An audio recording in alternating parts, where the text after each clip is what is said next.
Oh, I didn't know that he stinks.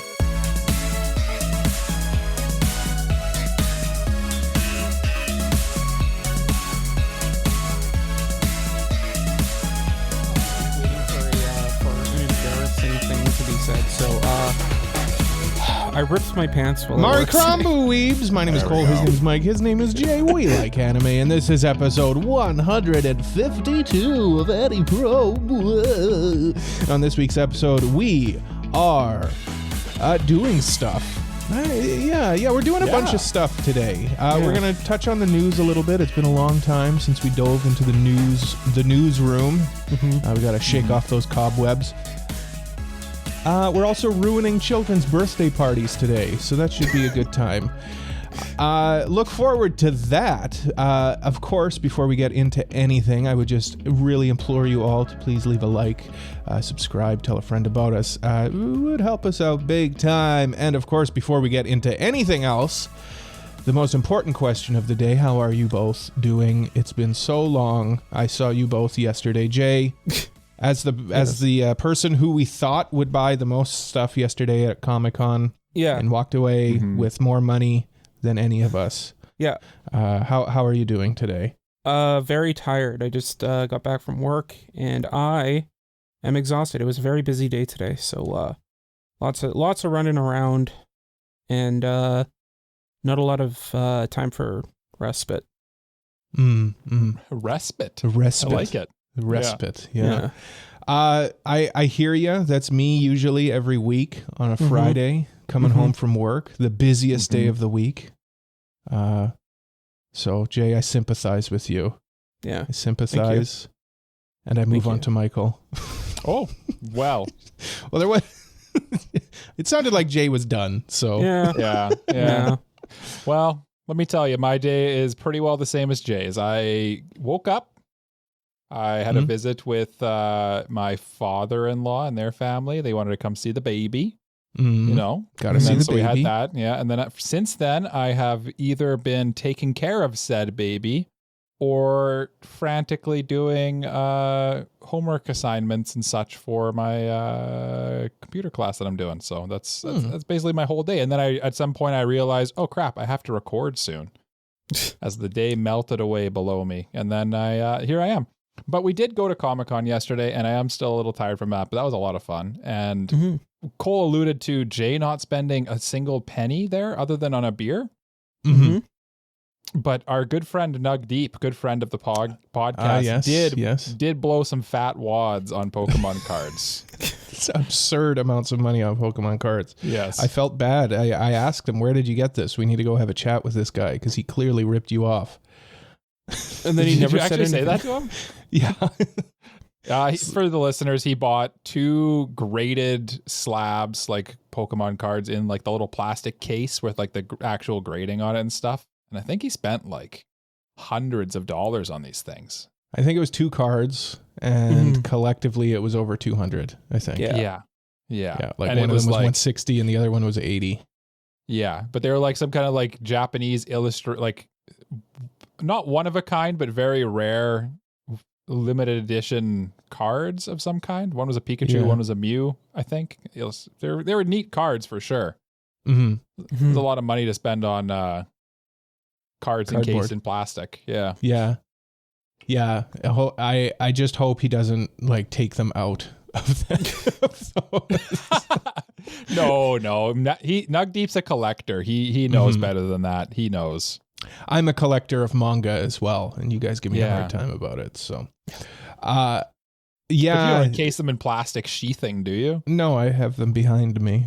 Yeah, you just put them on display for all the listeners to see. For only me and the listeners. That's right. It's funny though, Mike.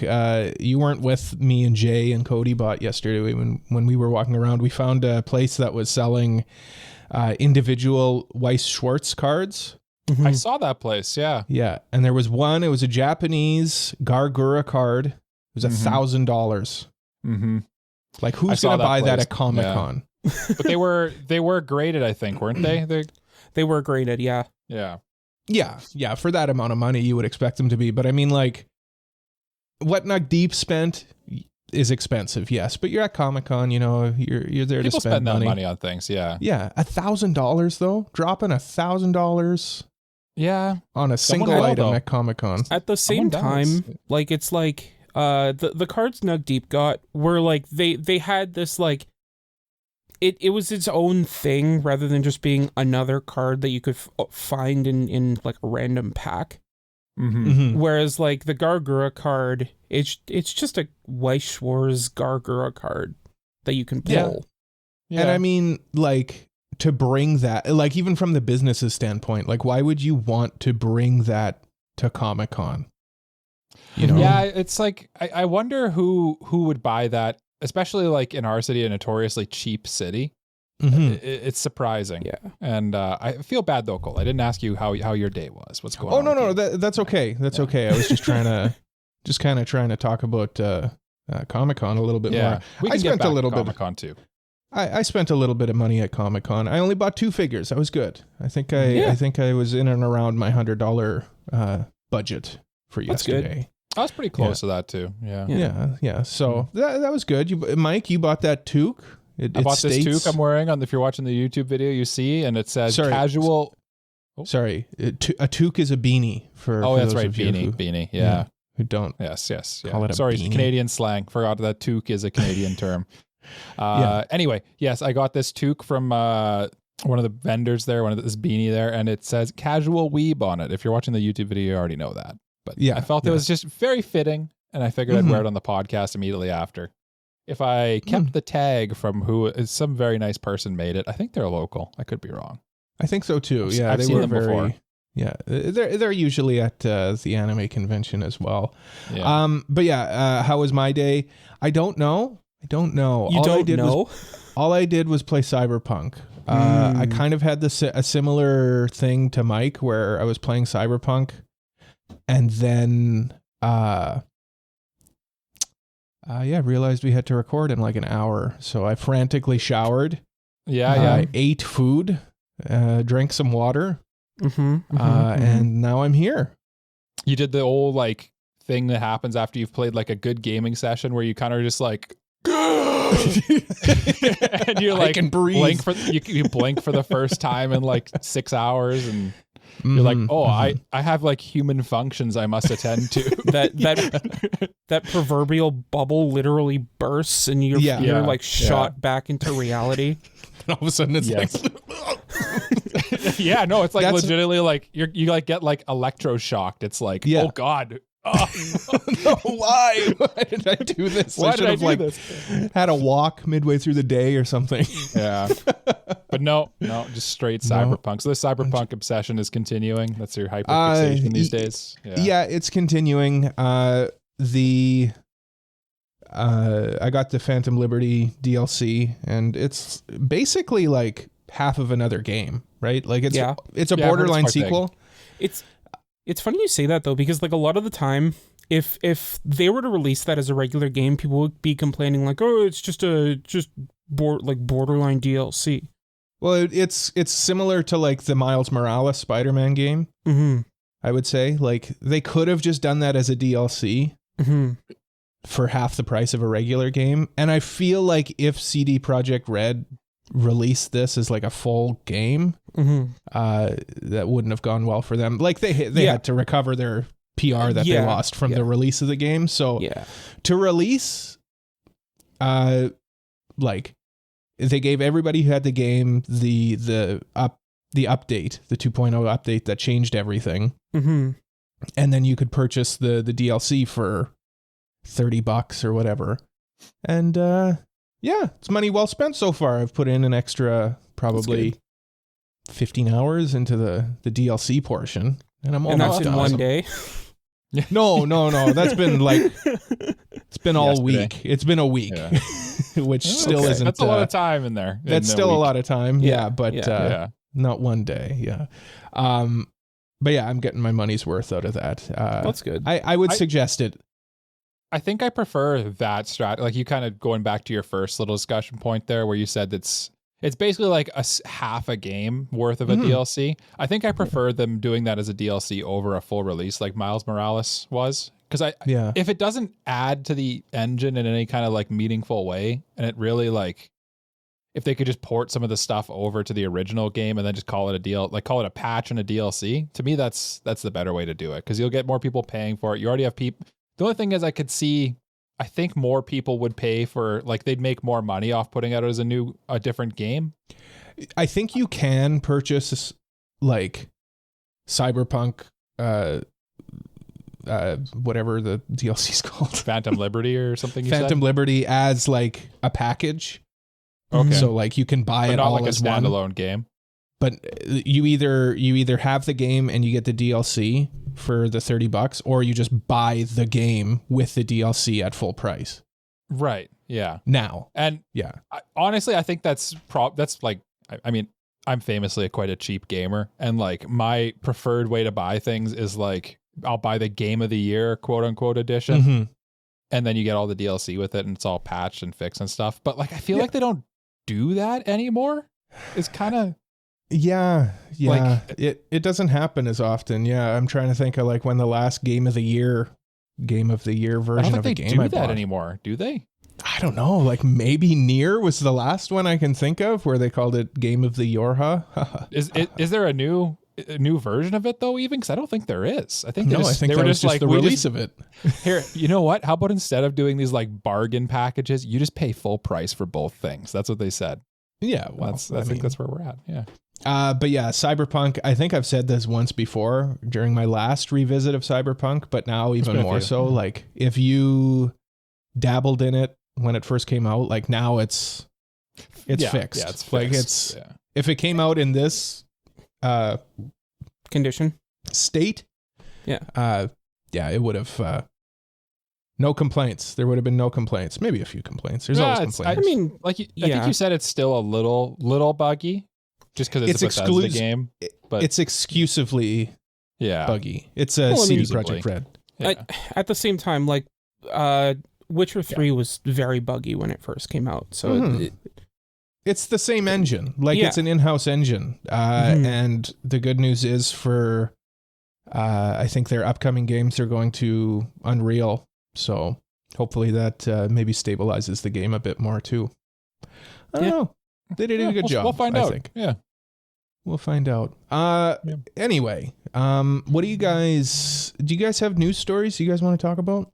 Yeah, I got. Yeah. It's nice. We kind of let the mailbag kind of get a little dusty, or the news bag. What do you call it? Bag. I don't even. The news bag. The news bag's been kind of sitting there neglected, and we just picked some of the biggest nuggets out of the top of the pile. So.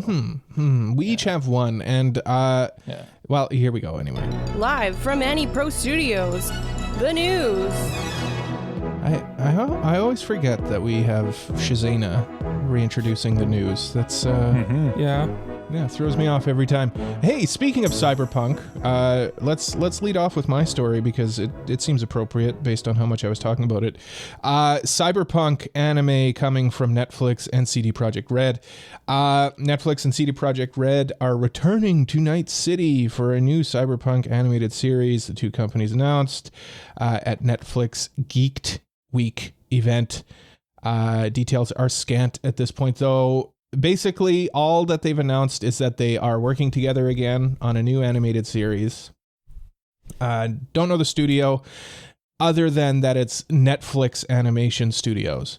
So Jay and I kind of talked about this a little bit when I was giving him a ride home. Of course, it goes without saying, Mike and I would certainly be happy if Trigger came back and did another series of Cyberpunk. But like, what other studios would you like to see do this? I think I'd actually prefer if it wasn't Trigger. Actually, I'm a huge Trigger fan. Like, I really appreciate them, and I think they do. What they do is really like up my alley.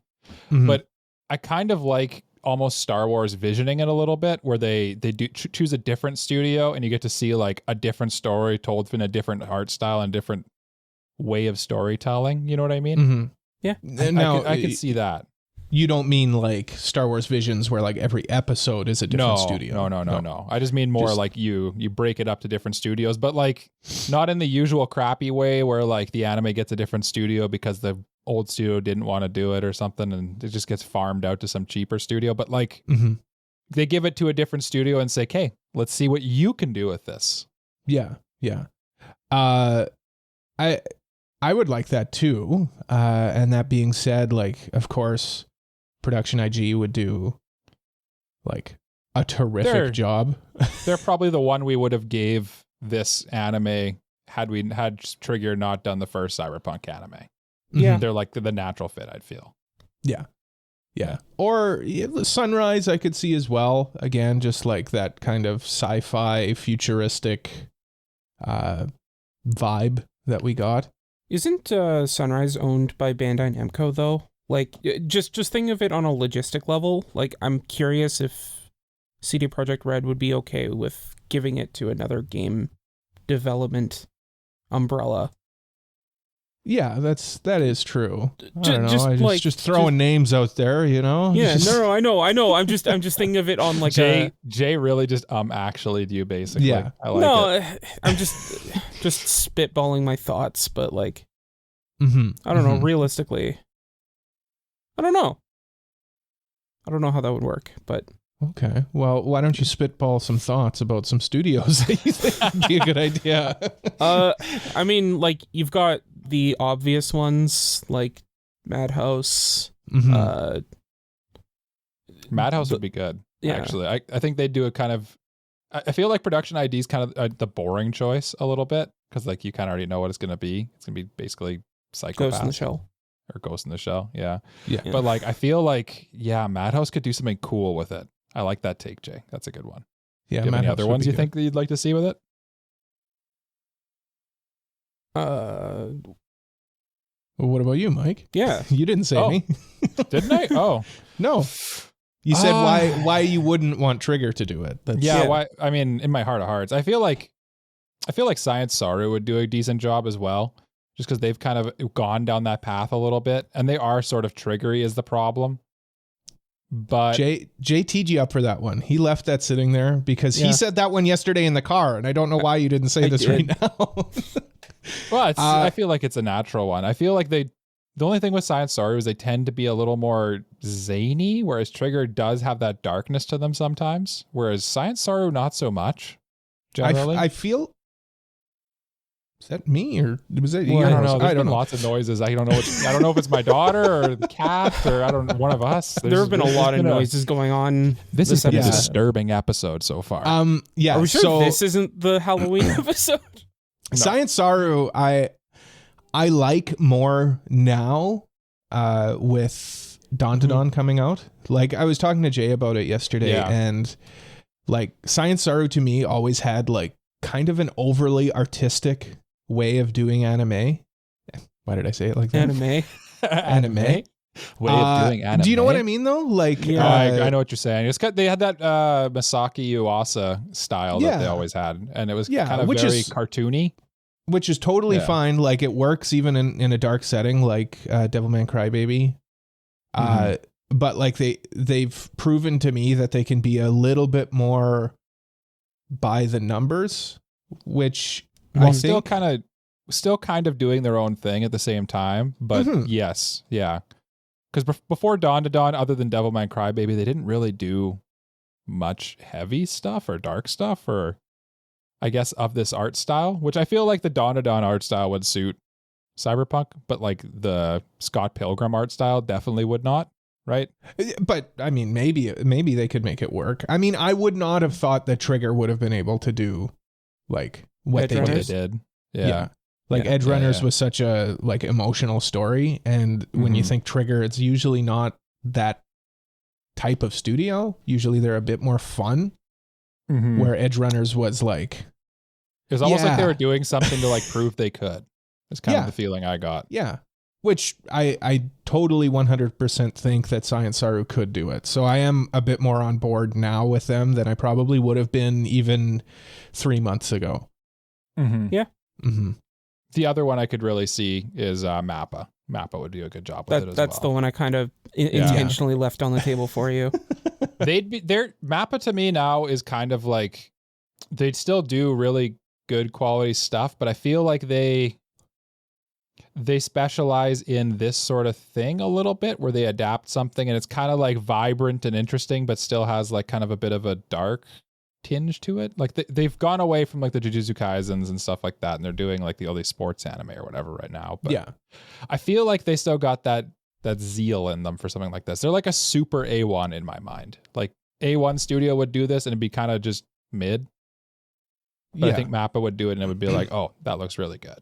Like Mappa, I'm not even a Mappa guy, you know, like I'm not a huge Mappa fan, but like in my opinion, Mappa really can't do wrong in some ways. Do you know what I mean? Like they always just produce like quality stuff, whether I appreciate the like story itself, but like from an animation standpoint. I kind of look at it as like an anime factory. Like they just pump out like quality works for better or for worse. Or, you know, hear me out. There's this little studio that I like. It's called Shaft. There it is. There we go. No, but hear me out though. They've got that Gunslinger Girl that's coming out. Which is like a cyberpunk dystopian kind of future, and it looks incredible. So if they could kind of dial into that as well, I think Shaft would be good. I mean, there's so many studios. Like even if you gave it to KyoAni, they would. Yeah, I mean, it'd be incredible. Yeah. But it's not up KyoAni's alley even a little bit, though, I don't think. But people always forget though. Like KyoAni did Full Metal whatever. Full Metal Panic. Full Metal Panic. Yes, thank you. Like they've done similar stuff. They just don't do it anymore. Yeah. I think they could. And people will be like, oh yeah, right. They can do anything. It's these guys. They also did, what was that show? Beyond the Boundary? Yeah. That, like, kind of sci-fi-y. A bit more mystical, I think, that one, though. Yeah, I'm thinking less sci-fi, but more, like, not, like, I think when people think of KyoAni, they look at it as, like, the slice of life. Slice of life / rom-com drama, yeah. And, like... yeah. It's not...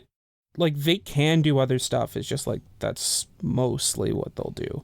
Yeah, the aesthetic of Cyberpunk to me is, like, so antithetical to what KyoAni generally does that I just... it doesn't mesh well in my head. It would be... I just can't picture the visuals they would come up with. It would definitely be one that we would second guess. But, I mean, the good thing is... You know it'd be good, but you'd be like, it's a weird mix-up or mashup. Yeah. The good news is, like, even if you gave it to somebody like A1, like I don't expect the studio would be the ones responsible for like the story. It's probably CD Projekt Red who like writes these. That's probably where I was going to take this next is like, what do you guys want the story to be for this? Like, what would you want in a quote unquote sequel to the Cyberpunk Edgerunners world? Right. Well, they have said it's like, of course, it takes place in Cyberpunk, and it's probably going to take place in Night City, just like Edgerunners did. But they haven't like made it a sequel to Edgerunners at all. Yeah. So I don't know if it will be. I don't know how you do. I mean, yeah. There's only one surviving member. There's two surviving members. Of the party, but I don't really know either, and like I don't know if you could do it like pick up like on V's story from the game as well. Like I don't know what I would want. Like I feel like you could go in any direction with Cyberpunk as a like franchise. The move would be like basically doing what Cyberpunk Edgerunners did, but with like a different loadout essentially. Like you had Lucy as your what's the people with the wires, Cole? Edgerunners. And then what would I'm sorry, David be? No, not Edgerunners. Yeah. Wire? No, I forget. Runner? No. Netrunner? No. I forget what Netrunner. Yeah. Netrunner. Yeah. So you had the Netrunner, and then you had the chromed out, melee guy, basically. Those are called solos, Mike. Solos. There you go. So I you just need feel a like rocker boy. You need So a there you rocker go. boy. You pick up a rocker boy, you pick up a choomed out chrome head, whatever the heck the other name is that they came up with that's stupid and made up. And you just tell another different story. Basically, honestly, you tell a probably fairly similar story, but with different characters and kind of just see what happens. I think that's the way to go. Yeah, no, for sure. Like Cyberpunk is based on, of course, a tabletop game. It's a role-playing game. Yeah. Honestly, they could write it just by like, all right, let's sit a bunch of writers down, play a round of Cyberpunk, and we'll just write that into a story. Like, even that would work. Now, I just want to say, choom, Mike. There's actually a lot of thought into the term choom. Choom is short for choomba or choombata, which is Neo-Afro-American slang for a friend or family member. It's a real thing. Mm-hmm. Yeah, they did a lot of thought into this.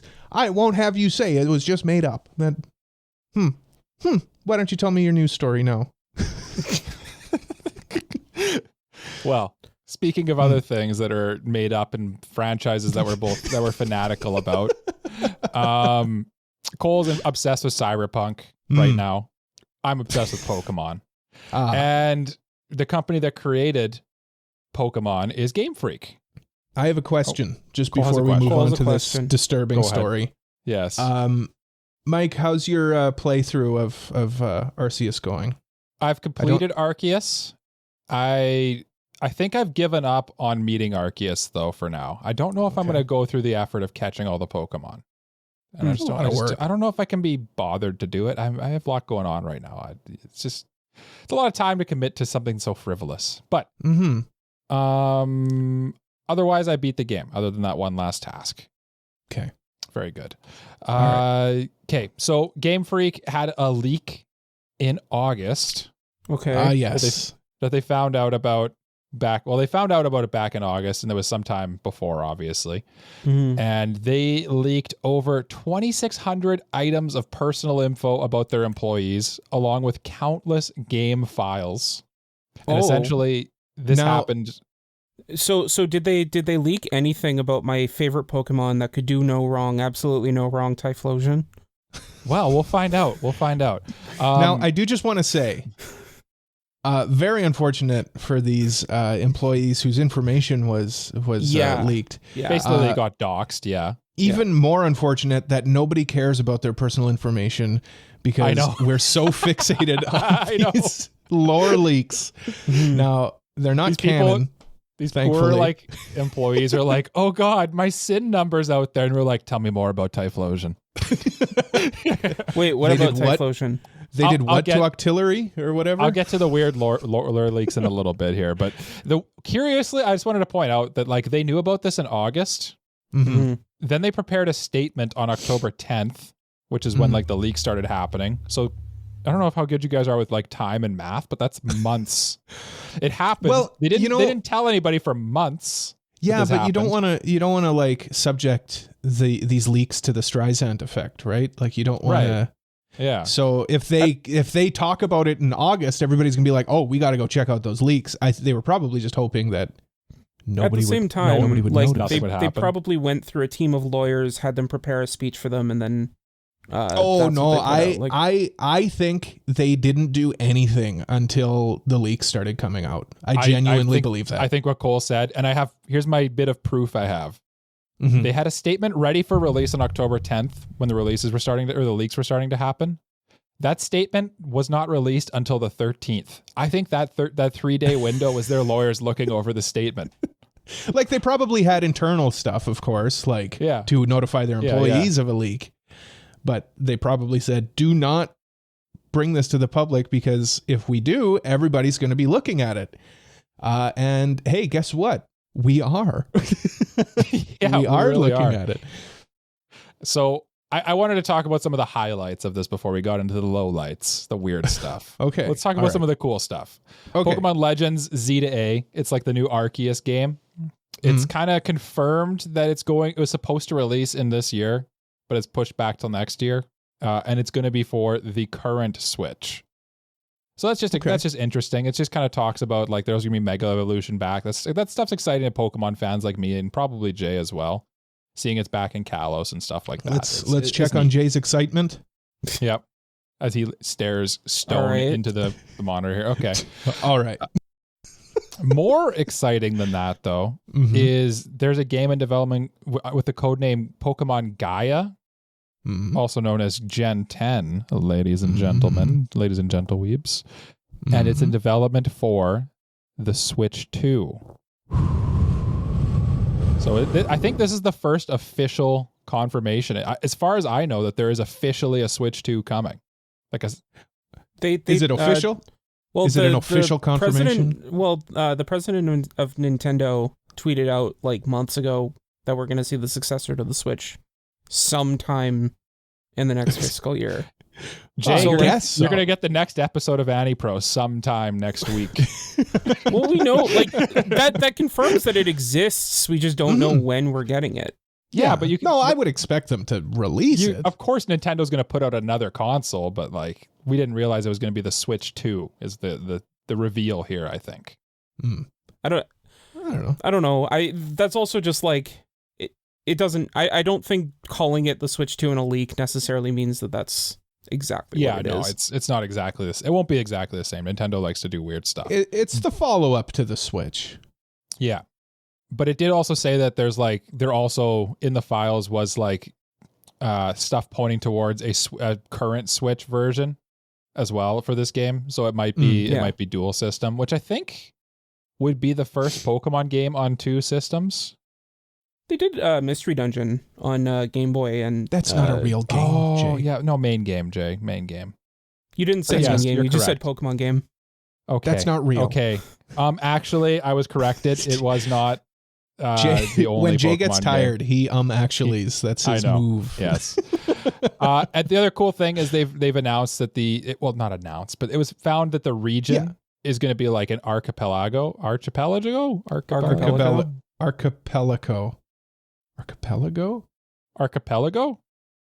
Jay, yeah, I'm actually good. us here. Okay. You're good. Thank you.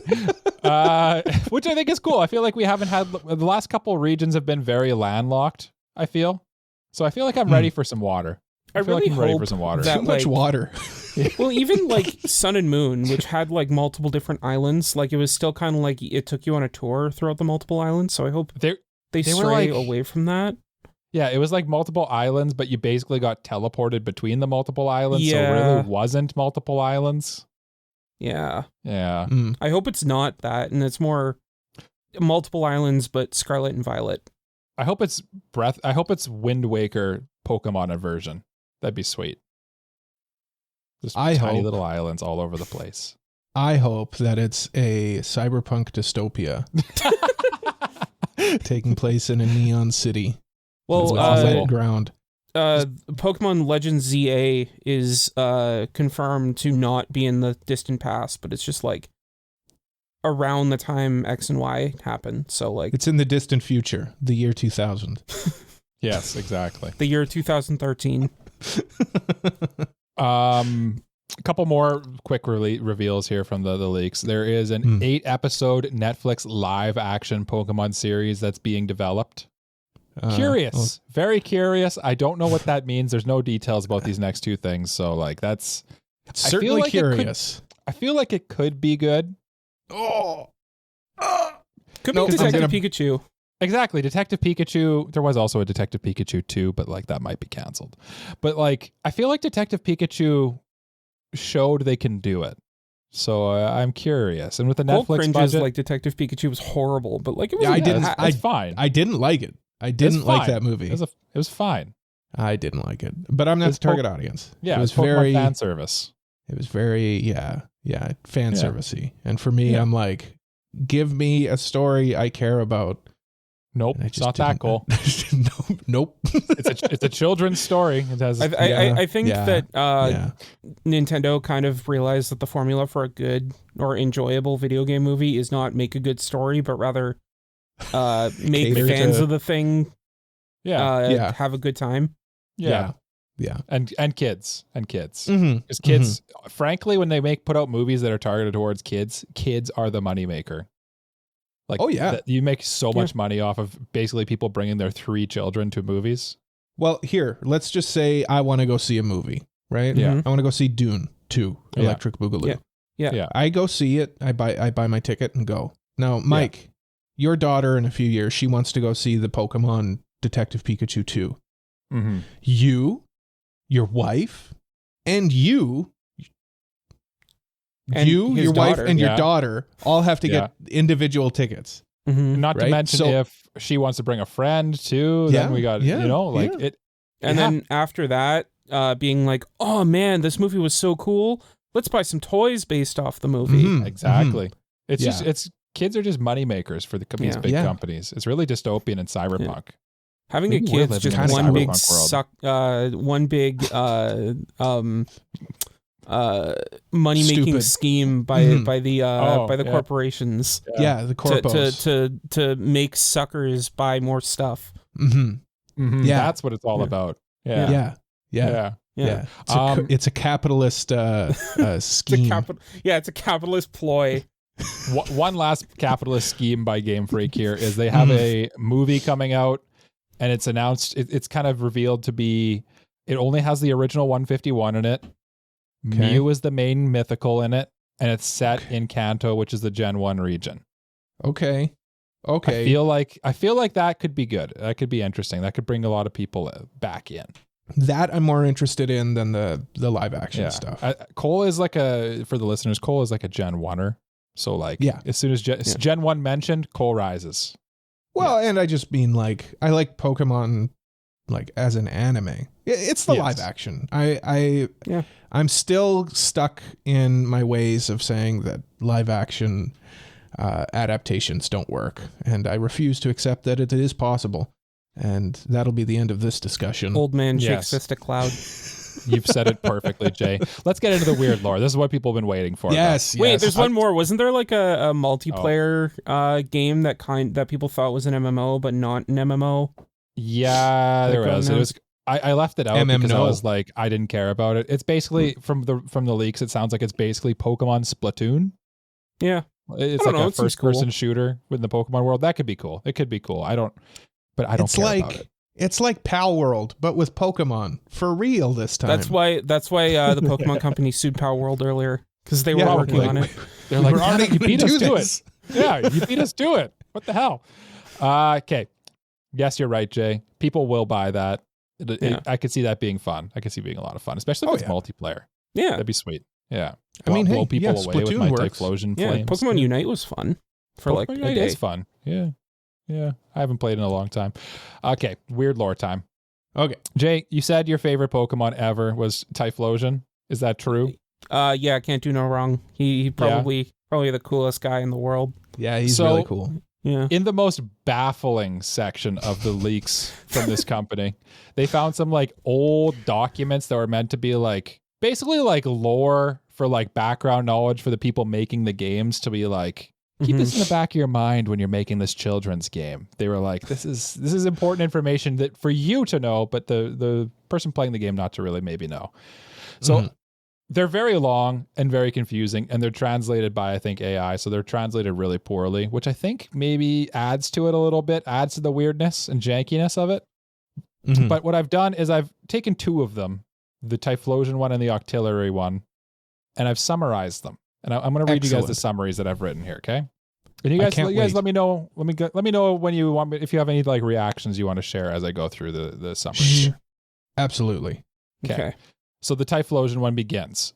A little girl goes into the woods to collect some firewood. Wood. No, I'm out. Oh, okay, I'm out. Bye. Cole's out. He's gone. And she goes to collect some firewood and gets lost in the woods. And then she runs into a strange but handsome man. The man says he knows the way to get her home. What does Typhlosion have to do with this? We'll find out, the little girl should stay at his place tonight. He takes her by the hand and leads her to his large cave.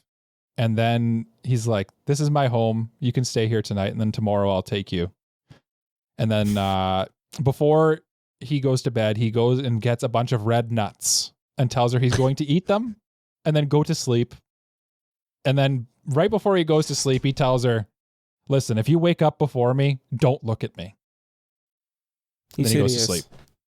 Okay. And they All right. basically repeat this for like a couple days until the girl's like, it kind of like it says the same thing basically happens, but he's like, let's eat green fruit today. And then he goes to sleep and tells her not to look at him.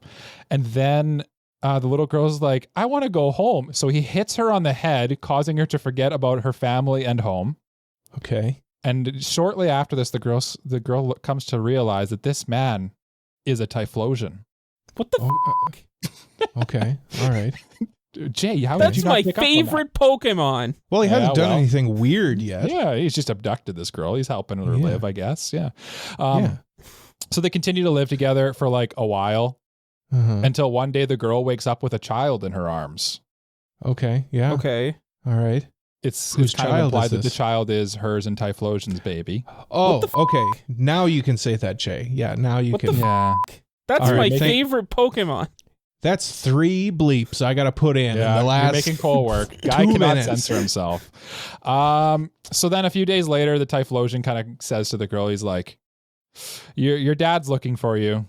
I directly quoted this from the translation. Your father is looking for you, but you're my wife, and I can't give you back. I have to fight him. Okay. Okay. Okay. And the girl All right. basically like begs Typhlosion not to kill her dad. And then he kind of agrees, and they kind of like keep living together for a while. Okay. And then one morning they both wake up and the Typhlosion is like, your dad's here and I'm going to go out and see him. And when I die, I want you to take my eyes. I want you to take my pelt. I want you to burn me where I die. And then I'll watch over you. And then he walks out of the cave. And then after a while, the girl goes outside and she goes to see her. She finds her dad there and dead Typhlosion next to him. Yeah. So she burns him. And then Wouldn't that the be not dad very effective? takes a lot. It obviously was effective. Yeah, it was pretty effective. And then after a while, he takes his daughter and the Typhlosion child back to the village where they live in a hut at the outskirts, and they're bullied until they eventually just wander off into the woods. Okay. Yeah. Okay. So happy ending then. Happy ending, yeah. Yeah.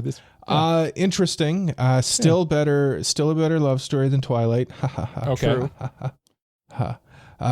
That was interesting. I certainly hope there's no other illicit relationships between humans and Pokemon in your next story. Yeah. Well, boy, do I got one for you. This one's the story of Octillery and Ursaring.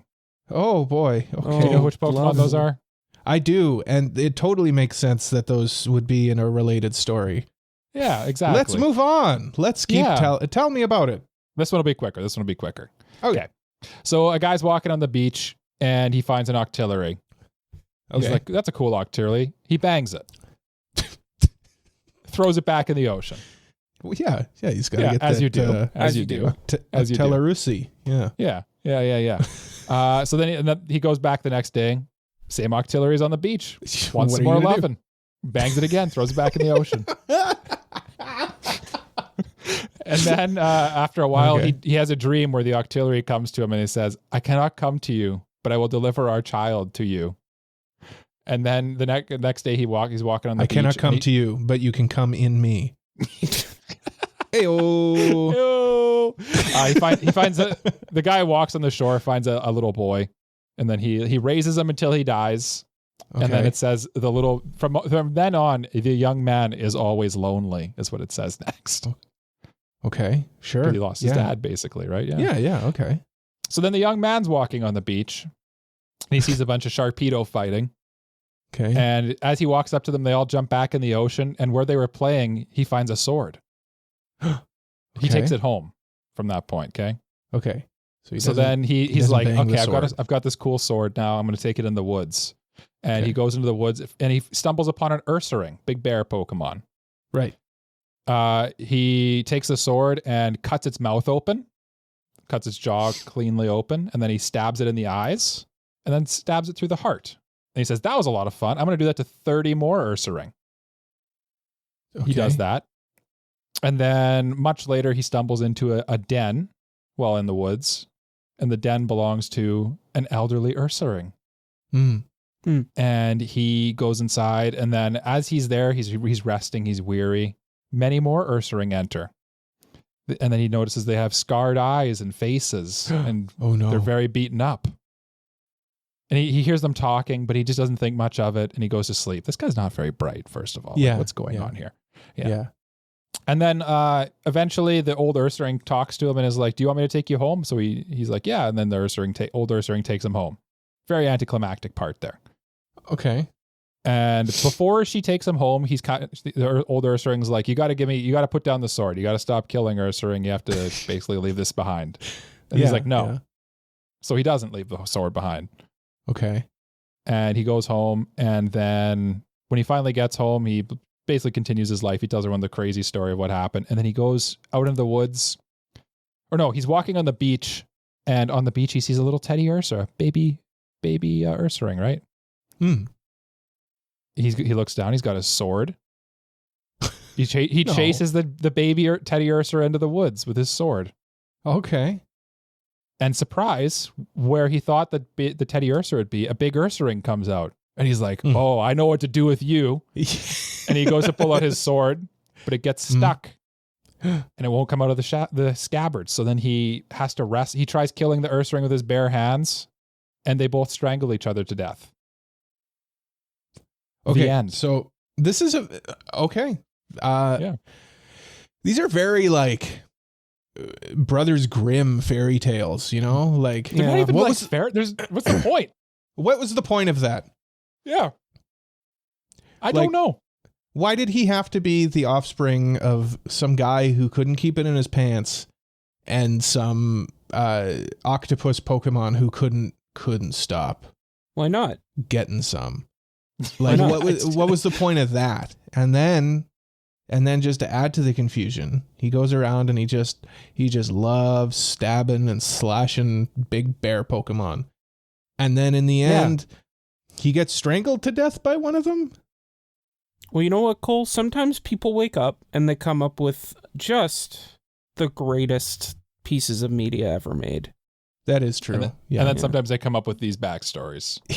Oh, no. These backstories are what I was alluding to. I see. Oh, Jay, Yeah. we gotta have a conversation. We gotta have a conversation. But you know, we should Yeah. have a conversation about. I've taken up too much time with my weird Pokemon lore. I think we should talk about what Jay's news story he brought to the table is. Well, I guess on the topic of ruining beloved series of mine, we got a new anime coming and looks great. Okay. So He's so excited. long-time listeners of the podcast will know that I love the beginning after the end. It's a story that I still read to this day, and I still like it. And at New York Comic Con this year, at Crunchyroll's panel, we found out that it will be getting an anime.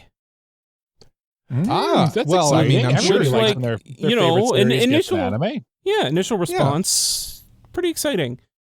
Then you look at who's doing it, right? Yeah. So looking at other isekai anime, because this is another isekai, you'd want something kind of like Mushoku Tensei, something cool like Studio Bind, maybe even Madhouse. Yeah. I feel like nice. Studio Bind to be on the nose, but yeah, I gotcha. What studio's doing it, Jay? Studio ACAT. Who?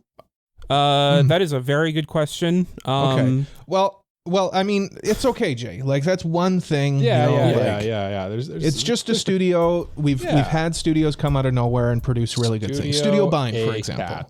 Yes, that's true. That's true. So it's okay. It's okay. Is that all that could potentially be wrong with this? Well, it's also directed. The director of this also directed things like the first 3 seasons of Day Day Live. Recently, they directed The Kingdoms of Ruin hit show. And is allegedly known as the adaptation killer in Japan. Okay. Oh, that's a good. That's not all bad, right? Like, I mean, like, you know, like you should just pump the brakes until you see a trailer, because Yeah. like, maybe the trailer will come out and it'll be so Okay, good. well, It could blow you so away. a trailer Blow has you come away. out in the announcement. I'm sure it's fine then. Tell me more.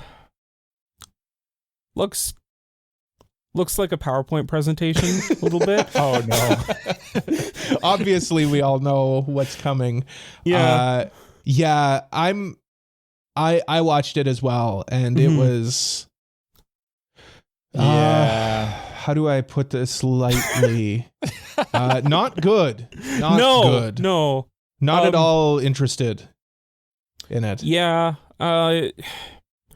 It sucks because like it actually is a pretty good story, but like that first trailer really does not inspire much Confidence. promise.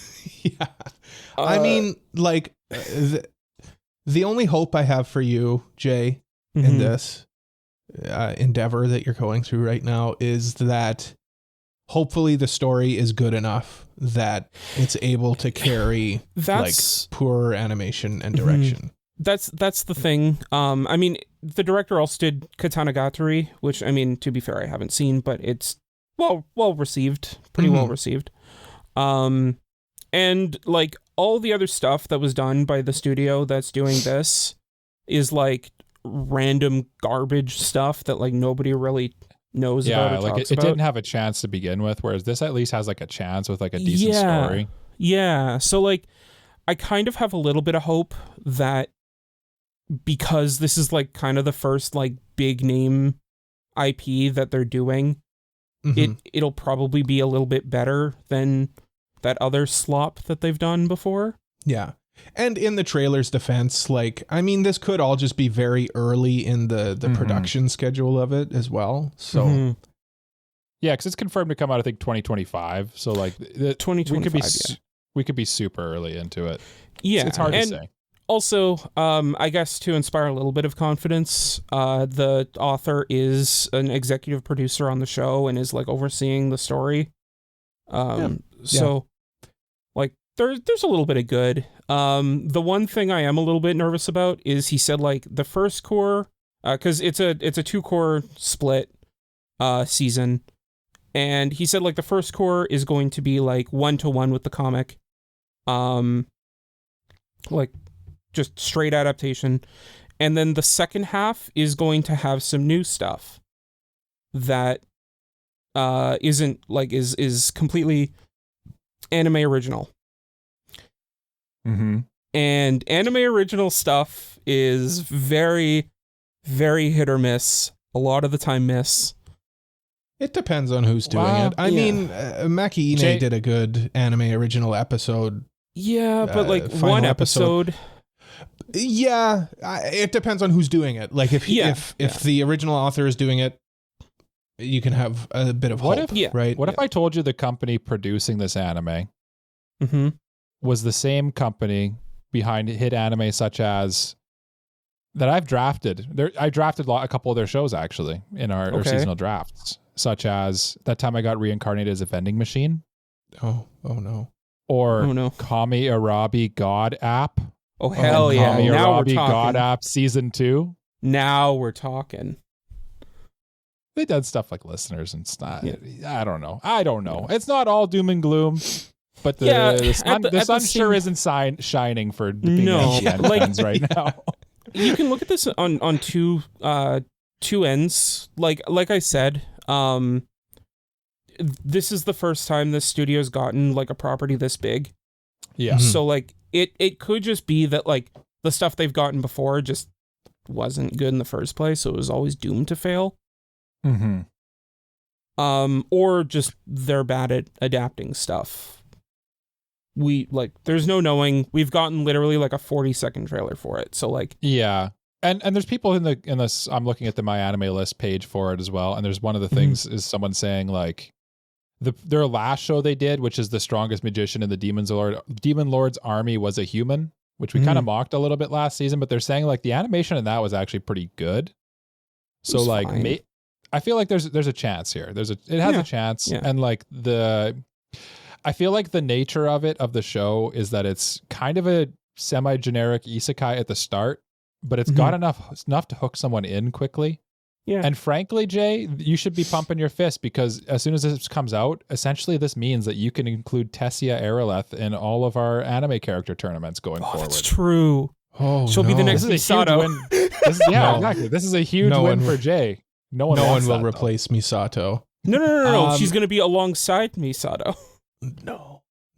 Tessia is the elf waifu from this series. She's Just for the listeners who probably don't know who that is. She's the female lead in the beginning after the end. She's the female elf. lead to Jay's heart. Mm-hmm. Well, Doki Doki. that was beginning after the end, and let's begin to end this first half. Wow. What a segue. What a segue. After the break, we've got a mailbag question from inside my very own house. We're also planning to ruin a child's birthday party. So come back and listen to that right after this. Well, 3 children's birthday party, but break.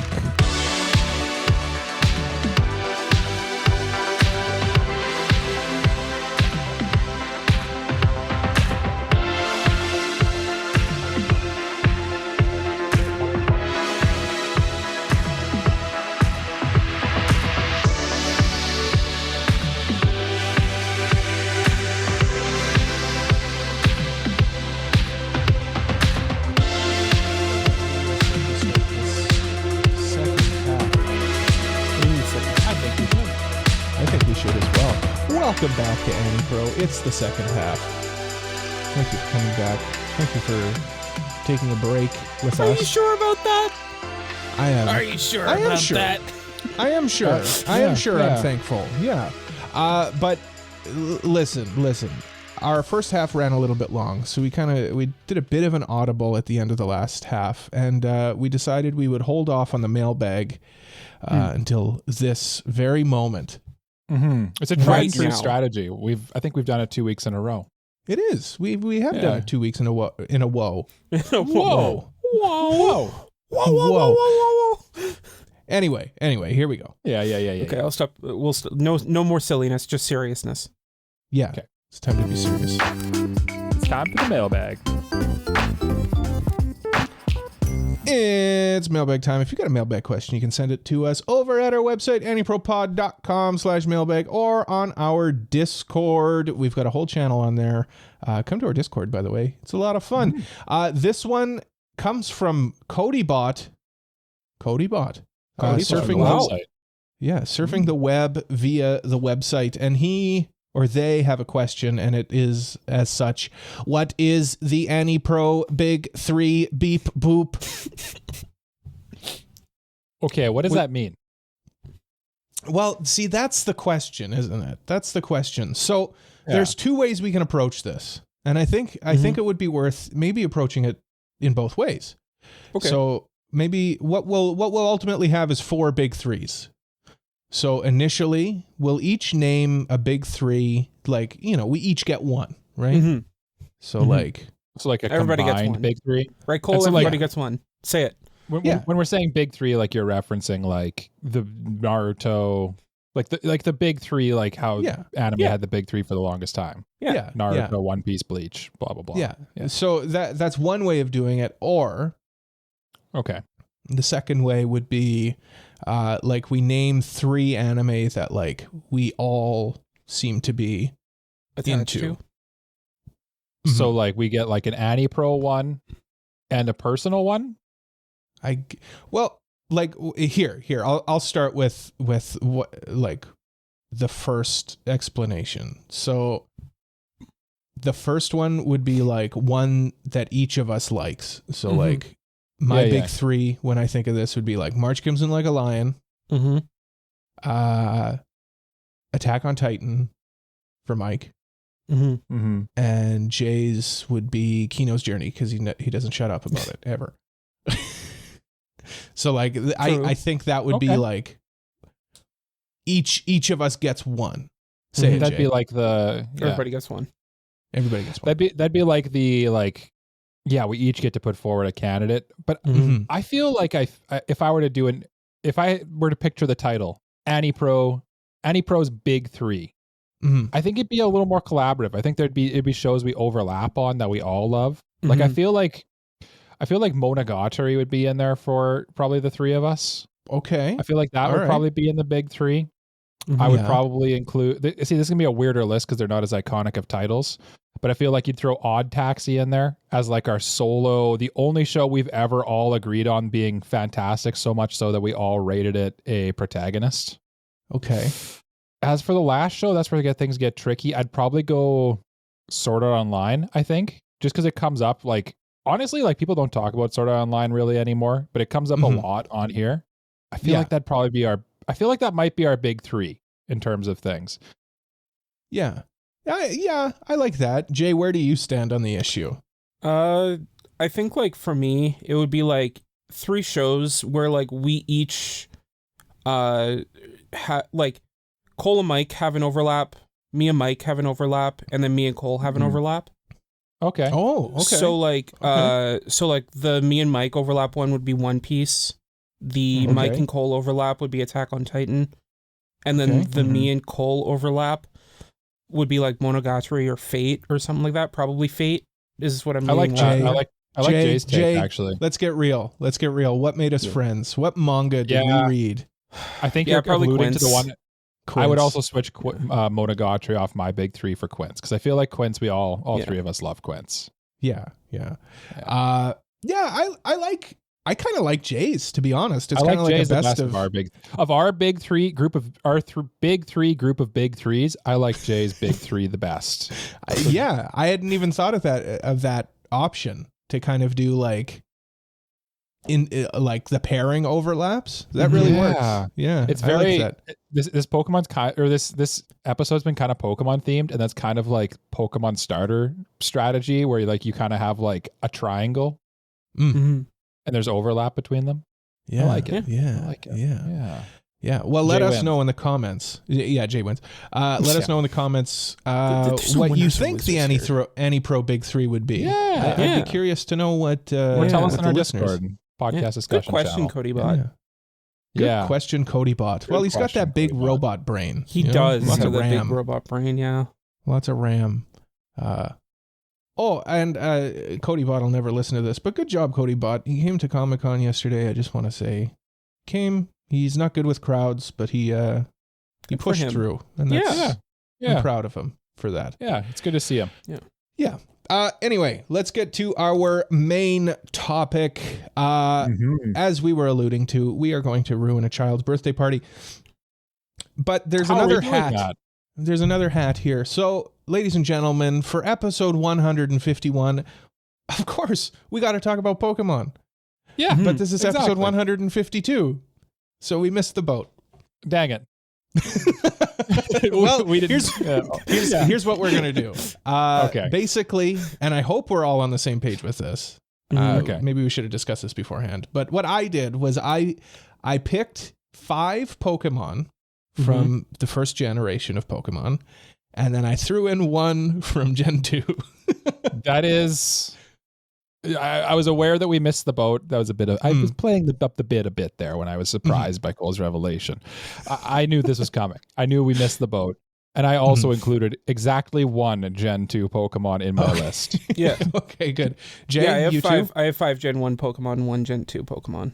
Okay. Nice. Now, Look at us. We all collaborated. So you know what? No. We talked about this beforehand. We're all good. None of us were at all shocked about this, and we're always all on the same page, 100%. Definitely, and I definitely read our Discord chat, and I'm never confused ever.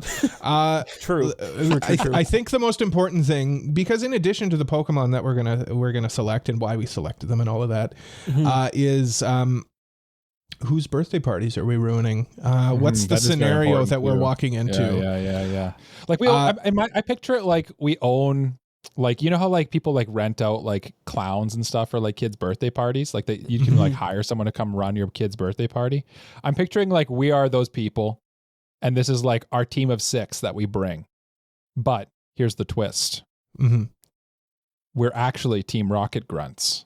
And we've been sent to just like so there's some kind of like connection this kid has that we're like trying to like sabotage their birthday party. Someone paid us to sabotage their birthday party. That's my headcanon for this one. I don't know if you guys went down a similar rabbit hole with your creation stories here.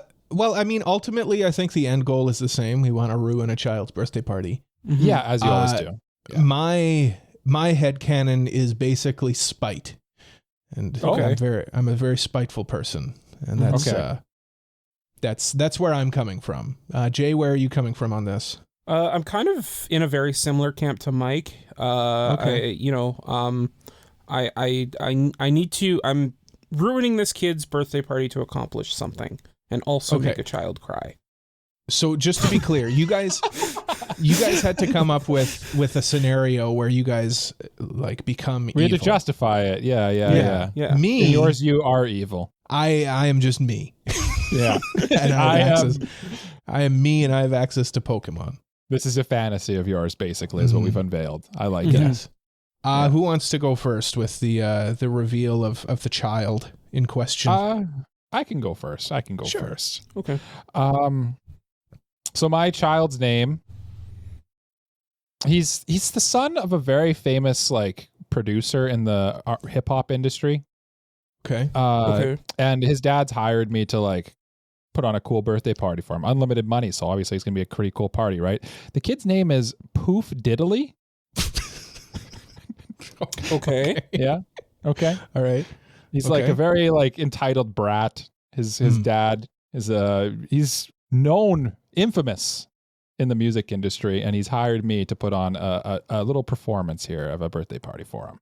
Yeah. Mm-hmm. Okay. Yeah. All right. Okay. Yeah. And why do you want to ruin the party though? Oh, I'm being paid to.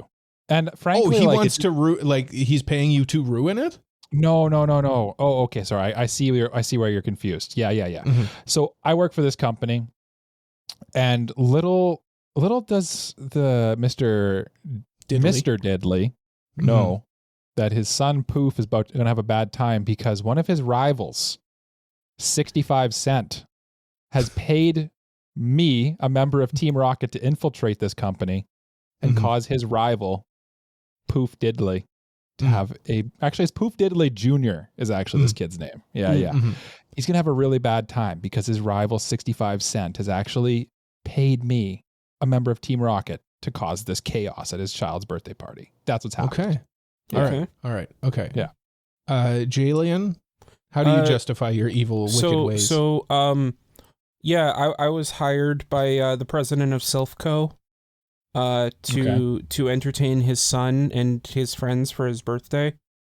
But I'm secretly a member of Team Rocket, and Giovanni wants me to ruin this kid's birthday party to distract him and the president while they go infiltrate Silphco and take it over. Okay. Now, I definitely know what Silphco is, but let's say hypothetically, I didn't know what that was. So Silphco, just to be clear, I definitely do. Yeah. It's the big building in Saffron City. Oh, the big company building. Yeah. It's like a big Pokemon corporation is kind of basically, like, honestly, that's pretty well the whole story. Yeah. They make things, they make a lot of money doing it. I think it's kind of taken over. I think it's kind of a front for Team Rocket. I can't really remember. Taken over by Team Rocket in Gen 1. Yeah. Oh, that's right. Yeah, it's taken over by Yeah. Team Rocket. Yeah. Okay. Cole, do enlighten us as your backstory. Yeah. Okay. I'm kind of hesitant to do this. No shame here, Cole. We're all friends No, here. I'm shaming. Okay, so this is all hypothetical. This is all hypothetical. No, this is a safe space here, Cole. Yeah. It's in not- this it's not a safe situation, space. I've okay, so I'm friends with this guy. Right. Oh no. Oh No, Mike, come on. Don't be so hard on him. no. No, I know the inner machinations of Cole's mind. We're in for some horrific stuff here. No, don't be so hard on him yet. I'm friends with this guy, okay? And I've been friends with him since like high school, right? Like, I was his best man at his wedding. Okay. Oh no. Oh no. And I'm good friends with him and his wife. And they just had a baby. Okay. This is sounding very familiar. I don't know why. And for some reason, I wasn't invited to the birthday party. I wonder why. I wonder why. So, like Maleficent and Sleeping Beauty, I am filled with vengeance and anger. I wasn't invited to the birthday party. So to be clear, this is the first birthday party of this newborn child? Well, it's not even the birthday party, okay? Like, this tiny fresh fetus is only like, I don't know, like 3 months old, okay? And in this hypothetical situation, me and my friend, we host a podcast, and it's about, I don't know, like cartoons or something, right? This is quite the story you fabricated here. And, Yeah. What a fictional story you've got cooked up here. And he came up with this idea of doing an episode about Pokemon and ruining children's birthday parties. And I just want, like, in this hypothetical situation, the list that I'm making is a warning to him to ensure that I am invited to the future birthday party. This is a very complex thought you've had here, Cole. It I'm is. not even It sure I is. follow fully, but I'm getting scared a little bit. I don't know. You know what, Cole? Spooky. I think it's a very valid list, and I'm looking forward to seeing the Pokemon You don't even that you know have. the list yet. You don't know how valid it is. It's probably It's a valid premise to the list, at least. Is what I should think say. it is. Yeah. I think So it you're is. saying you support his actions. Well, his you know, I fantasy. mean, I think like the nerves of not being invited to his friend's child's first birthday is I see. is valid, Like and say, you know, like say if you weren't invited to, like, say, the same friend's wedding. I mean, I can change the premise to to something Anyway. else. Anyway. Anyway. This is again, this is all purely hypothetical. hypothetical. It's all hypothetical, of course. But Yeah. Mike, Yeah. seeing as you let us off, why don't you let us know who your first Pokemon is? That you're who's crashing the gates first in this into P. Diddley's backyard.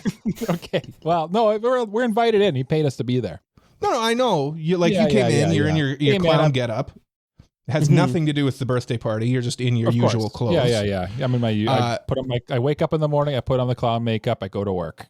And who's like crashing through the gate to like begin ruining the party? Right. So the first Pokemon I've invited, the first one that I have on my team here is a classic on the podcast, an old friend of ours, Mr. Mime.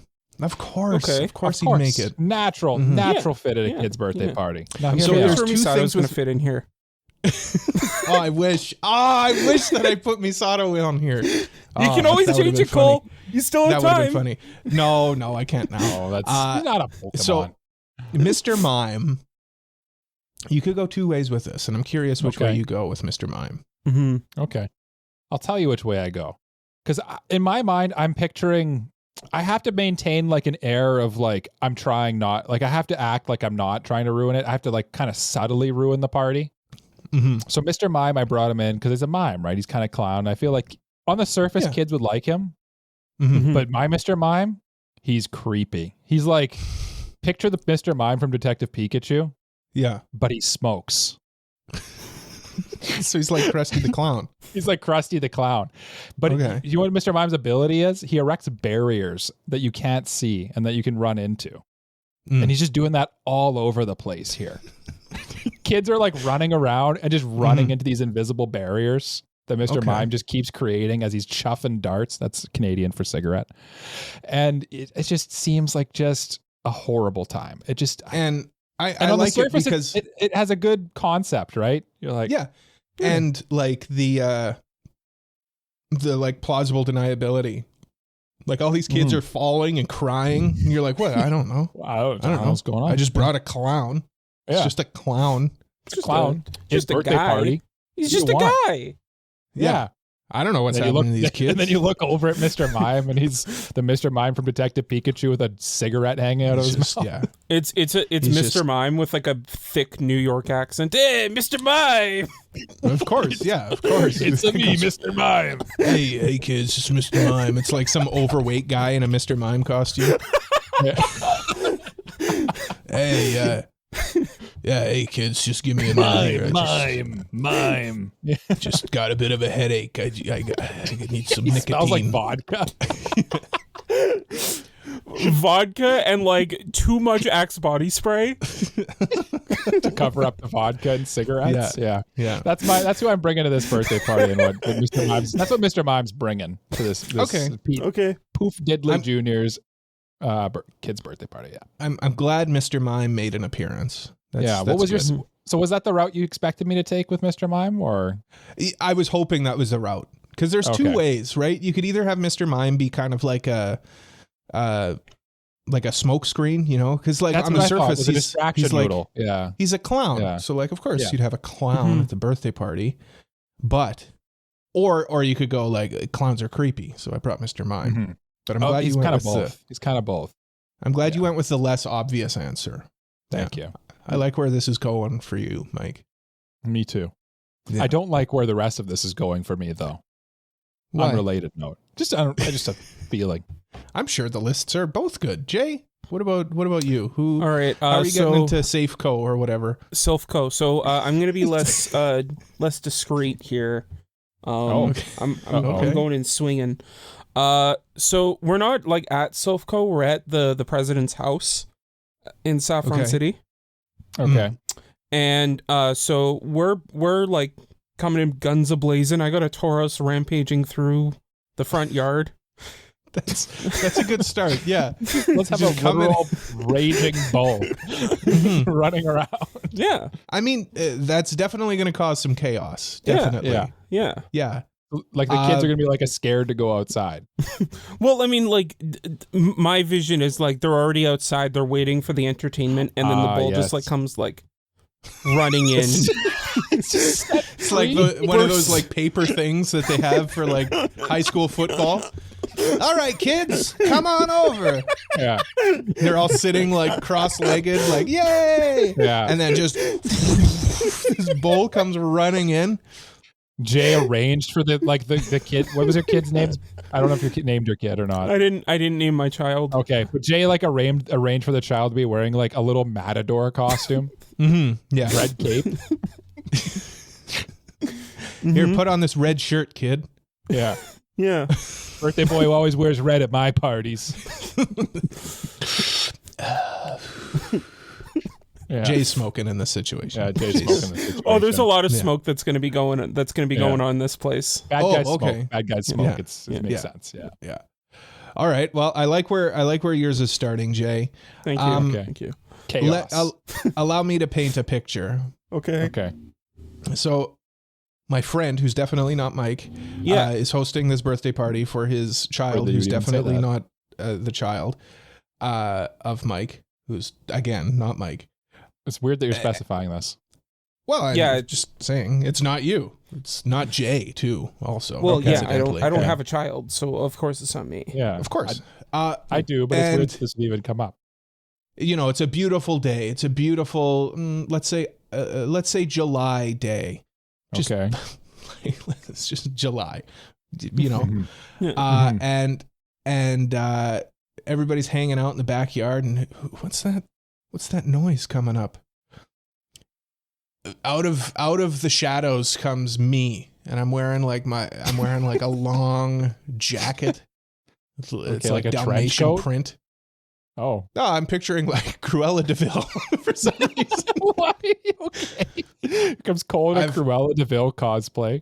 I've got like one of those. I'm smoking too, of course. Of course. Well, it's Cruella de Vil. I've got one of those like long filters. Yeah. And I'm like, oh, why wasn't I invited to this party? And I'm hammered, and that's why I'm not invited. Yeah. Yeah, exactly. Yeah. Anyway, pull out my Pokeball. First Pokemon I throw out is Raticate, because he seems he seems like a rambunctious little scamp.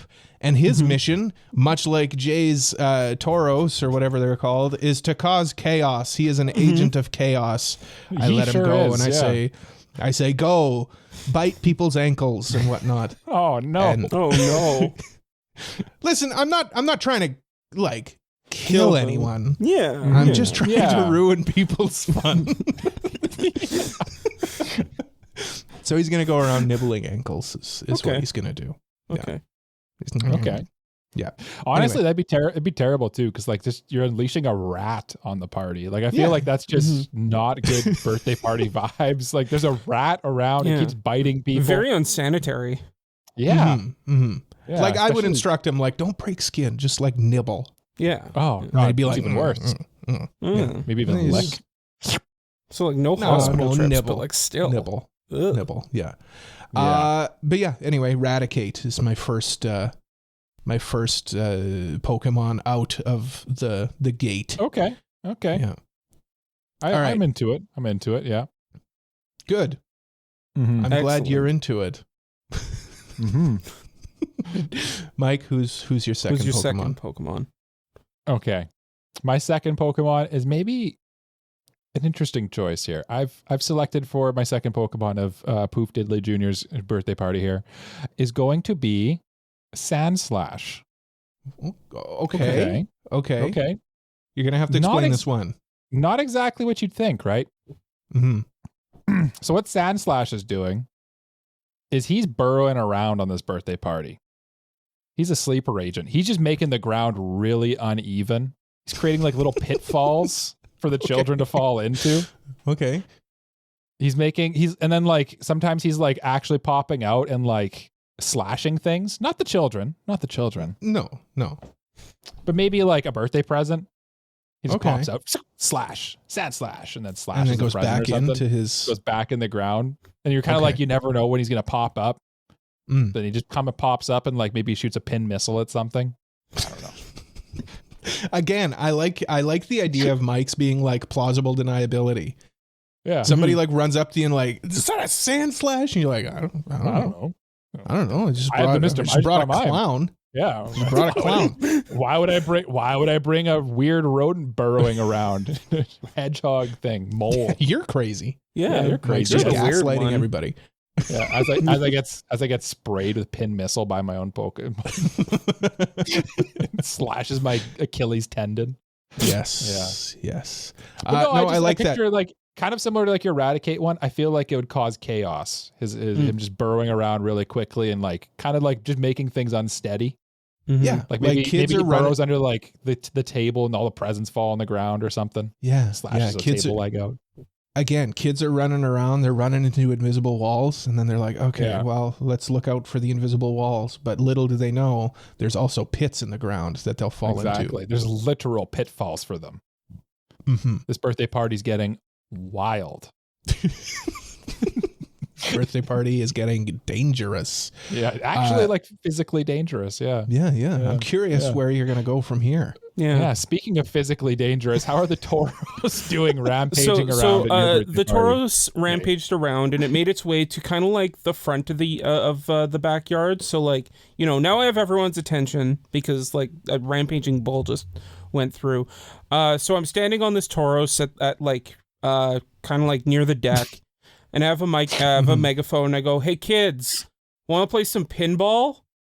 So I grab my Pokeball and I throw out a Golem that knows rollout.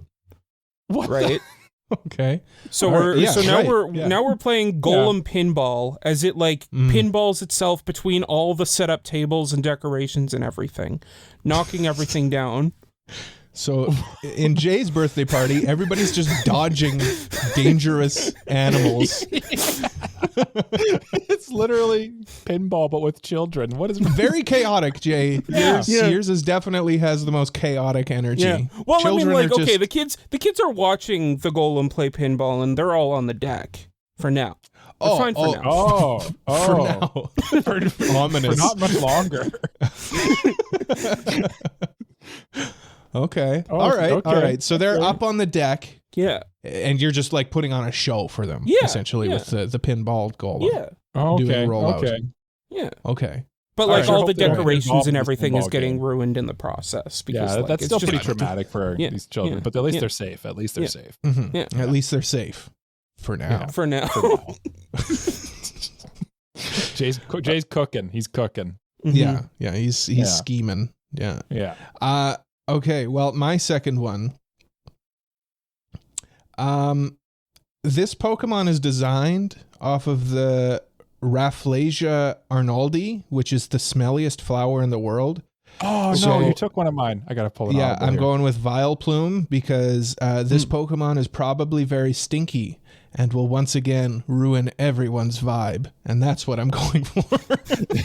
That's totally what I was going to do with it, too. I was going to have it just like be there and just stink the hell out of the party. Yeah. Well, see, again, though, like Mike, you could probably go with plausible deniability. So I Yeah. won't say yours. But for me, like, I'm just pure, I'm Actively. cackling. I'm cackling as this flower is there and everybody's just like, oh, God. It stinks. And you're I'm like, like, Vileplume, sweet scent of rotting flesh. Again, like nobody's running away. Everybody's just Yeah. like, oh, God. God. So gross. Yeah. And I'm losing my mind. Yeah, you're just cackling, smoking your cigarette in the long filter, wearing your Dalmatian skin coat. Why does Cruella de Vil have a Dalmatian skin coat? I don't know. It's the whole thing. It's her whole thing. It's her whole Yeah. look, you know? It's the vibe she's going for. Does it imply that she's turned some of these dogs into this coat? Well, I mean, that's the whole point of 101 Dalmatians. She wants the Dalmatians so she can make a coat out of them. Is it? Yes. Yeah. Oh, I forgot that part about that movie. Yeah. That is literally the point. That's messed up. Yeah, it is. Yeah. It's really Messed up. messed up. It is Really messed messed up. That is messed up. What the heck, messed up. Disney? Yeah. Yeah. Yeah. Yeah. How You could know you what do else Talk that? messed about up? ruining childhood favorite stuff. Yeah. What the heck? Okay, my next Pokemon, since Cole took mine, I called an audible here quickly. Okay. I'm going with Smeargle. Okay. Okay. Smeargle he's like a dog that paints. He's like a painter dog. Paints with What his generation is Smeargle? Gen 2. Okay. Okay, I just So want to make sure. I'm swapping out my other Gen 2 Pokemon here because it was kind of a Okay. meme pick anyway. This is a better pick for my scenario here I've developed. And Smeargle is going to be in charge of painting faces. Okay. Okay. Yeah. Again, plausible deniability, right? Yeah. Yeah. He is painting faces so offensive. It's terrible. It's not good. It's not good. And you're just like the kids are like, "Oh, paint me up to look like a clown." And then he just like does not even do that even a little bit. And then they're like, Mhm. "That's not what I asked for," but they don't realize till later and it's Yeah. just a bad time. It's just a bad time. like one Yeah. kid asked for a clown and he painted him as Spider-Man. Yeah. You know? It's like, I don't I even didn't like want Spider-Man. I hate Yeah. Spider-Man. Yeah. Yeah. He's offended. Yeah. Exactly. Yeah. So that's why I went Yeah. with Smeargle. I think Smeargle would be, I think that's going to bring in, and then the additional thing of like, he's just going to be chaotic. He's like drunk and just like draw. Cause like the thing with Smeargle is like, you can't really contain Smeargle. He's going draw. He basically does Mhm. graffiti and he's just flipping painting everything. And people are in like, Diddley Senior is like looking around. He's like, what? My house is covered in paint. And and Smeargle is to blame. Yes. Just completely Okay. vandalize the entire. the Yeah, entire it's permanent paint. It's not Yeah. waterproof. It's not party. waterproof. No, it's not coming off. Yeah, it's not coming so off. things for you are starting to become a bit tougher to like explain your way out of. Yeah. no. Okay, maybe a little bit. Yeah, Yeah. But Well, I'm that's just- okay. he's I going a don't know, little just- crazy. Yeah, I'm sorry. It's I Yeah. can't control him. What do you want me to do? Yeah. Yeah. Yeah. All right, Jay, speaking of crazy and uncontrollable. True. So, well, I mean, right. So, like, all this Very true. like ruckus is causing a lot of noise and alerting the neighbors in the neighborhood. So obviously, I have to create some kind of smoke screen so they don't actually see what's going on. Mhm. Right. Obviously. Thankfully, I have my trusty Pokemon that every Team Rocket Grunt has, Weezing, Beautiful. to create a good, lovely smoke screen so nobody can Mhm. see what's going on in this backyard. Yeah, Okay. Mike's got a smoke screen too. It's from his Mr. Mime. Mm-hmm. Mm-hmm.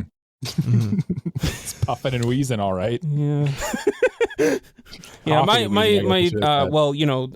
smoke screen, It's poison? maybe, perhaps. Perhaps. Who's to say? Yeah. So again, might be smog, but it's also just like you can't see what's going on. If there's smoke over there, everything must be safe. What kind of logic is that? No, but honey, you can't don't see worry. what's going on. You just see that something is going on. Look, dear, look at all that smoke. No, honey, don't worry. There's never a problem when there's smoke. Yeah. Look, I'm picturing like a 50s couple, you know? Yeah. Like the guy's got a smoke. And then Guy's the got a wife's smoke like, in one hand and like a scotch in the other, and the wife's like, I don't know, doing wife things from the 50s. Like I'm not saying that cooking dinner. they're gonna ignore all the noise, because like clearly they've already been alerted to what's going on with the noise. No, they're terrified now. There's a but ruckus. they just can't see what's going on. So now they know what's happening, but they don't know exactly what's happening because there's smoke covering everything. Exactly. Okay. Interesting. Okay. All right. Okay. That sounds terrifying, Jay. I'm not gonna lie. Your party sounds scary. Good. Yeah. Good. Yeah. Okay. I hope Gentlemen, this next party doesn't scare me at all. Gentlemen, what's worse at a party than somebody just complaining, oh, man, I got a headache?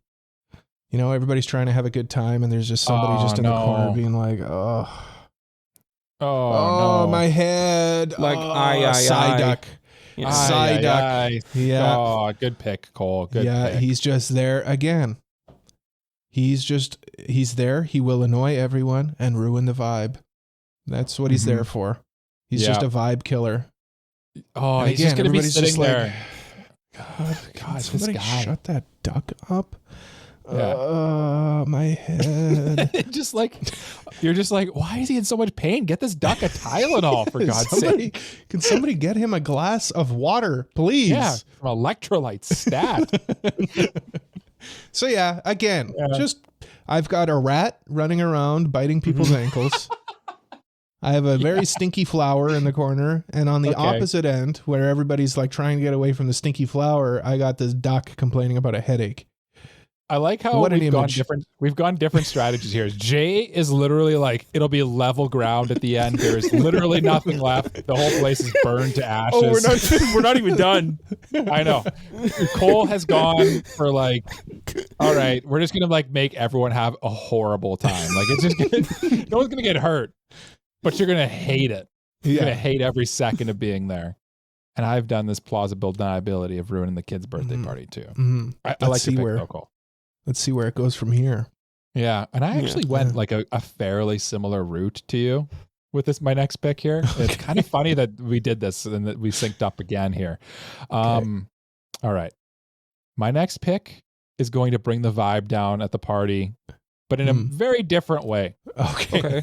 I picked Cubone. Oh. Okay. And I was considering this.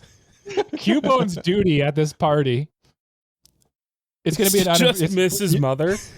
Listen, Poof Diddley Sr., he doesn't know every kid that his kid, he doesn't know all his kids' friends. He doesn't know Cubone's not one of his kids' friends' Pokemon or something. Yeah. So Cubone's infiltrating the party as one of the children's Pokemon.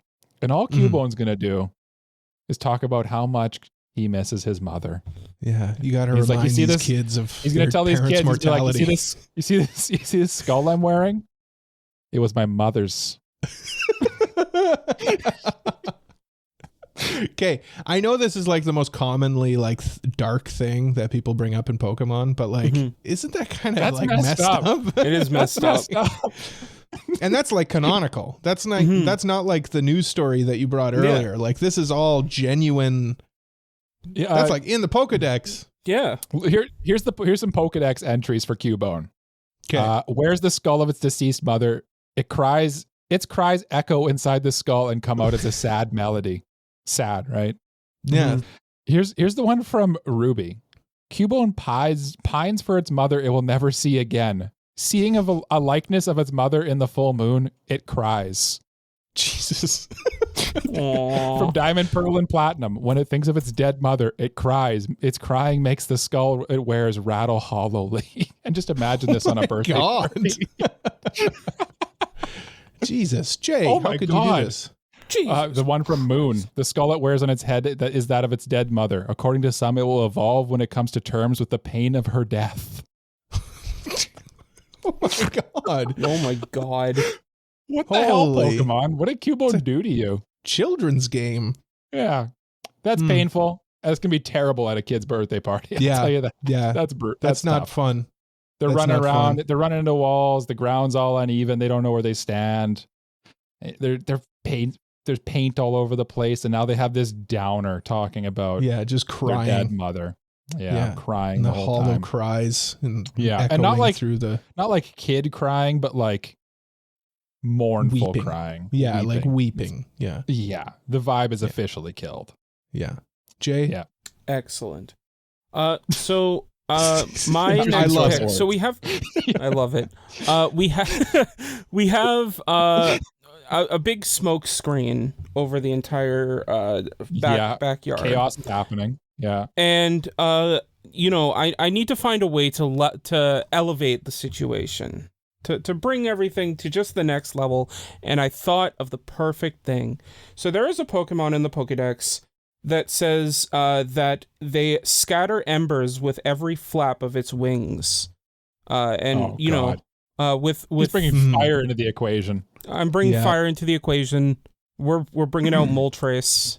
Oh my God. Just using its wings to scatter embers to catch on with all the smoke in the air, just creating a big fiery mess in this backyard. So to recap, there are rampaging bulls running around in a smoke screen. Yep. Hitting giant boulders around at this kid's playing birthday pinball. party. Yep. Mm-hmm. Playing pinball with giant boulders, and now it's on fire. Now it's on fire. Yep. Okay. This is like a nuclear holocaust going on in this backyard. Like, it's just like there's this one kid just like wandering through, just What the hell, people Jay? are just running around. Nice, I like it though. Very visual in my head. I can picture Jay's, and it's just a cloud of dust and fire and horrible screams. Okay. Well, I like that, Jay. And now, what do you say? What do you say? I kick mine up a little bit. You know? Okay. Start making everybody's lives a little bit more worse. Okay. I guess. Okay. My next Pokemon, it's time to start scaring some kids. Time to start making kids scream. Here we go. I'm going with Gengar. There He's just we a go. ghost. I knew Gengar would make an appearance, and I'm glad you went with it.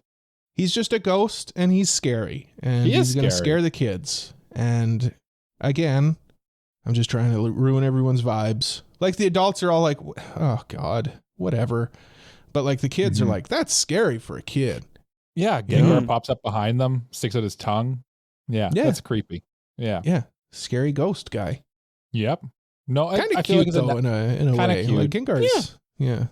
He's I playing feel like peekaboo. Gengar could have fit into like a plausible deniability scheme too a little bit. Cause like he is kind of like, he's kind of silly a little bit. Yeah. Yeah. But he's also freaky as hell, to be fair. Yeah. He's a poisonous end. ghost that comes up and scares you. Yeah. Yeah.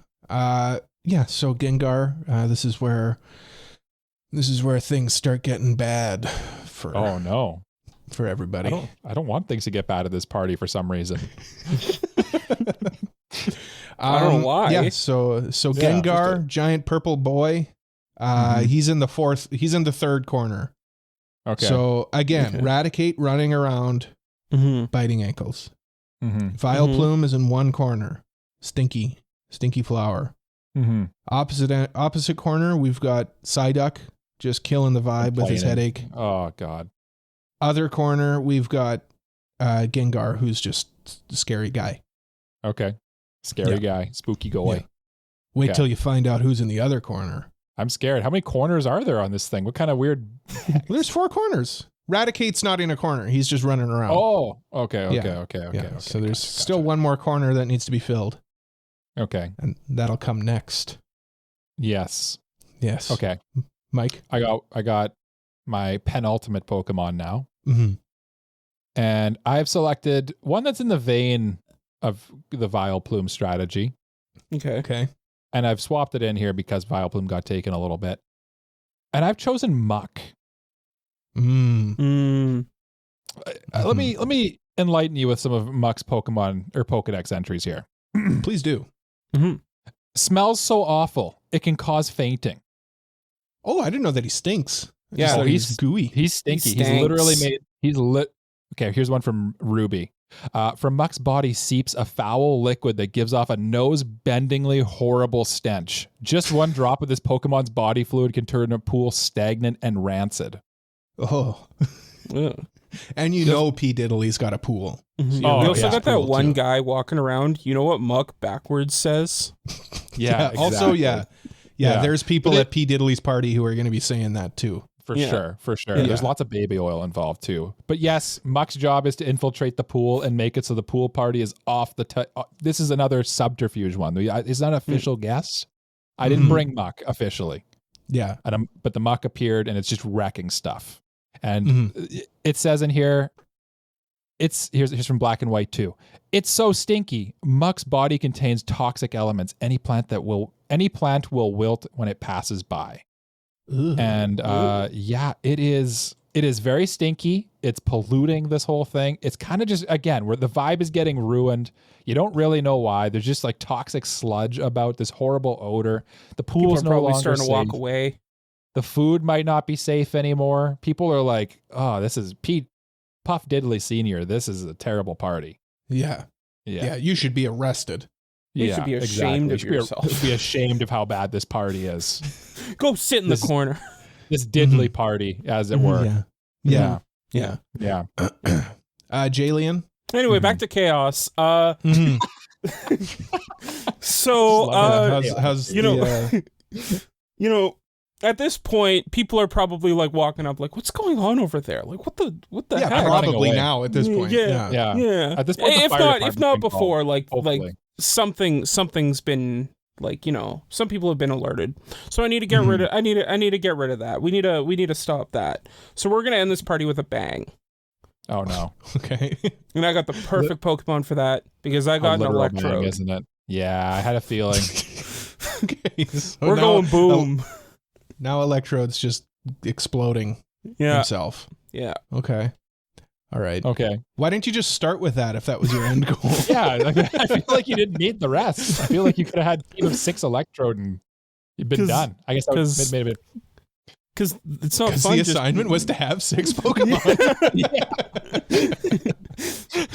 Realistically, I started with Electrode and I was like, okay, where do I go from here? Yeah, that's true. How do I That's get true. Electrode in this? Yeah. It would be a pretty boring episode. I just blow up the whole place. Yeah. Everyone dies. Yeah. No, that's a good one too. It definitely adds to my like the image I have in my head. Now there's explosions going on in the background of this like. Can I just tell you the mental image that you just like put in my brain with this? Yes. Yeah. Yes. So there's the chaos, there's the fire, there's the smoke, there's the rampaging bulls. Little Timmy he looks out into the chaos and he sees, oh, my birthday present, it somehow survived. And then he sees an Electrode roll into frame. And it starts glowing, and he's like, "No, not my Switch, Not my Switch 2. not my Switch 2. I was gonna play Pokemon on Legends Z to A on that." And then the Electrode blows up. Mm-hmm. Yeah, Yeah. brutal. Yeah. We're Wow, not done. Jay. I still got one more Pokemon. We still got one more. Yeah, Yeah. I know. Well, it's time for my penultimate Pokemon in the other corner. Okay. In the 4th corner. Now, this Pokemon, I'm going with Porygon because Porygon was banned in Japan for a specific reason.